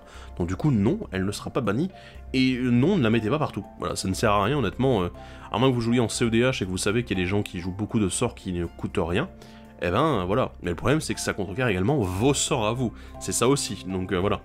Si vous jouez artefact, ne jouez pas Miroir du Vide, hein, surtout pas. Bref, on va passer au terrain, on va en évoquer quelques-uns assez rapidement, hein, voilà, il y en a des intéressants. On va évoquer un cycle de 10 terrains, je vais ici vous montrer un seul exemple, c'est le pont de Sombre Mousse. Ce sont les terrains d'artefacts qui sont bicolores et indestructibles, donc toutes les combinaisons bicolores sont présentes dans l'extension, sont des communes, donc c'est intéressant aussi. Donc terrains artefacts qui arrivent engagés, qui sont indestructibles et qui font 2 couleurs de mana. Alors, ça va être assez spécifique, je pense qu'il ne faut pas l'intégrer dans tous les decks. Il faut l'intégrer dans les decks où vous avez un intérêt à avoir un artefact sur le champ de bataille. Ou alors à avoir plus d'artefacts sur le champ de bataille. Donc, c'est par exemple le genre de carte, moi par exemple le bleu-rouge, il va probablement rentrer dans mon deck Saeli parce que j'ai envie d'avoir plus d'artefacts. L'avantage c'est qu'ils sont indestructibles, donc du coup, pas facile de les détruire, il n'y a que 4 ou 5 cartes, il me semble, dans Magic qui détruisent, qui exilent tous les artefacts. Donc, ça a l'air assez intéressant. Après voilà, il faut faire attention, pas le jouer partout, parce que bon, c'est des terrains qui arrivent engagés quand même s'ils sont indestructibles, c'est sympathique, mais bon, c'est pas non plus... voilà, il y a des choses qui peuvent les gérer, vu qu'ils sont artefacts, exiler des cartes directement d'artefacts, c'est faisable aussi, il y en a pas mal de cartes qui le font, donc voilà, utilisez-le seulement si vous en avez besoin. Un autre terrain artefact, c'est le dépôt d'énergie, qui arrive également sur le champ de bataille engagé, qui fait du mana incolore, ou bien qui ajoute un mana de la couleur de votre choix uniquement pour les sorts d'artefacts ou les capacités d'artefacts. Et il a modularité 1, donc du coup si jamais il est détruit, vous mettez un marqueur +1/+1 sur une créature artefact ciblée. J'aime bien le dépôt d'énergie, il me fait penser un petit peu à la tour de l'industrie, même si évidemment voilà, c'était pas exactement les mêmes fonctionnements, mais ça me fait penser un petit peu à la même chose, donc si vous jouez beaucoup d'artefacts, éventuellement des artefacts colorés, pourquoi pas, c'est assez intéressant, et vous pourrez utiliser le dépôt d'énergie sans aucun problème. On a ensuite la chose la plus bizarre qu'on ait jamais vue, probablement dans les terrains, c'est l'épopée d'Urza, un terrain enchantement épopée d'Urza. Ça ressemble à une saga, parce que ça fonctionne de la même façon, donc qui arrive avec un marqueur Sapiens sur le champ de bataille et qui en rajoute un au début après votre étape de pioche. Et vous le sacrifiez après 3, bien évidemment. Le 1 fait que l'épopée d'Urza acquiert, vous l'engagez, vous ajoutez un incolore, voilà, donc il l'acquiert pour tout le temps, hein, bien sûr, donc il fera toujours du mana au minimum. Le 2 fait qu'il acquiert pour 2 mana, vous l'engagez, créez un jeton de créature 0-0 pardon, construction, avec cette créature gagne +1/+1 pour chaque artefact que vous contrôlez, d'accord. Et le 3 cherche dans votre bibliothèque une carte d'artefact avec un coût de mana de 0 ou 1, mettez-la sur le champ de bataille, puis mélangez. Je vais préciser une chose tout de suite sur le 3, Ça veut pas dire que par exemple vous pouvez aller chercher un terrain artefact qui a un coût, une valeur de mana de 0. C'est spécifiquement un coût de mana de 0 ou 1. Vous pouvez aller chercher par exemple Sol Ring, vous pouvez aller chercher Mana Crypt, vous pouvez chercher le Pince Crâne par exemple, mais vous pouvez pas aller chercher du coup des artefacts qui n'ont pas de coût de mana par exemple. Donc du coup les terrains artefacts ça ne fonctionne pas. Et un artefact qui coûte 1 de mana coloré, par exemple, ça ne fonctionnera pas non plus. C'est 0 ou 1, exactement comme c'est écrit là sur la carte. Voilà. J'aime bien cette carte. Je trouve que c'est très spécifique, mais du coup, on a un terrain, en fait, qui pour moi, ben, le 1, évidemment, il est un peu... Voilà, il faut l'avoir quand même, parce que sinon on ne fait pas de mana. Le 2... on l'utilisera globalement dans les jeux artefacts de manière assez régulière, hein, voilà. Sinon, ce sera toujours un terrain qui fait du mana pendant ce tour-là. Et le 3, ben, vu que c'est une bonne accélération sur le fait d'aller chercher, d'aller tutoriser directement Sol Ring et Mana Crypt, je pense que c'est ce qu'on verra le plus souvent, même si, comme je l'ai dit, il y a également Pince Crâne qui est utile. Il y en a d'autres qui peuvent être utiles dans des situations dont on a besoin, bien sûr. Donc voilà, je pense que l'épopée d'Urza, c'est une bonne carte, une très bonne carte dans certains decks. Donc voilà, à voir comment est-ce que vous allez l'utiliser. Et on va finir avec le terrain le plus LOL, le plus référencé probablement de cette édition, c'est Yavimaya, berceau de croissance, un terrain légendaire qui dit que chaque terrain est une forêt en plus des autres types de terrains. Voilà, donc c'est Urborg, le Urborg tombe de Yogg-Sagoul, mais en vert. Voilà, c'est la même chose. C'est exactement la même chose, donc les règles seront évidemment les mêmes, il n'y a rien qui change. Et bien sûr, alors tout de suite, qu'est-ce qu'on peut faire avec Yavimaya ? Alors bon, si vous jouez un deck qui est très coloré mais qui a besoin du vert pour démarrer, c'est vrai que Yavimaya c'est pas purement le genre de terrain qu'on a tendance à mettre. On n'a pas encore de Cabal Coffers du coup qui peut être utile comme avec Urborg, mais Yavimaya bah, ça peut fonctionner dans beaucoup d'autres cas, et j'en ai un qui me vient en tête notamment pour les jeux elfes. Je ne sais pas si vous connaissez une carte qui s'appelle la championne elfe, ou champion elfe, je ne sais plus comment est-ce qu'il a été traduit, il me semble qu'il y a eu les deux versions. Et globalement, c'est une carte qui donne +1/+1 et la traversée des forêts à tous vos elfes. Et le truc c'est que comme les terrains adverses deviennent également des forêts, ça a l'air plutôt pas mal avec Yavimaya. Donc, pour les jeux elfes, pourquoi pas envisager à un moment une petite phase de baston à base de Yavimaya et de championne elfe. Voilà. En tout cas, c'est une option. Bon, du coup, si on doit faire le bilan de Modern Horizon 2, c'est une bonne édition. C'est une édition qui propose beaucoup de bonnes choses, même celles que je n'ai pas pu parler, parce qu'il y a des bonnes cartes, hein, il y a vraiment des bonnes cartes partout. Il y a aussi des cartes qui sont très faites pour le moderne, pas pour le standard, pour le limité, mais voilà, ce sont des cartes qui vont être très spécifiques et qui ne sont pas du tout adaptées à notre format. Généralement, soit trop mono-cible, soit pas du tout adaptées en fonction de la puissance des cartes vis-à-vis de celles qu'on a déjà. Donc voilà. Mais c'est très intéressant, et je pense que j'ai hâte de voir aussi à quel commandant vous allez vous intéresser, vous, et quelles perles vous avez réussi à récupérer éventuellement dans vos boîtes, dans vos packs d'avant-première, etc. Donc voilà, n'hésitez pas à passer sur le Discord d'ailleurs pour montrer un petit peu tout ça, dans les pièces jointes qui sont disponibles, le channel pour spammer justement toutes vos ouvertures. Ça nous fera très plaisir de voir tout ça. Et puis bah évidemment, moi je ferai également une ouverture en live d'une boîte de booster d'extension, normalement, si j'ai pas de problème, de Horizon du Moderne 2. Voilà.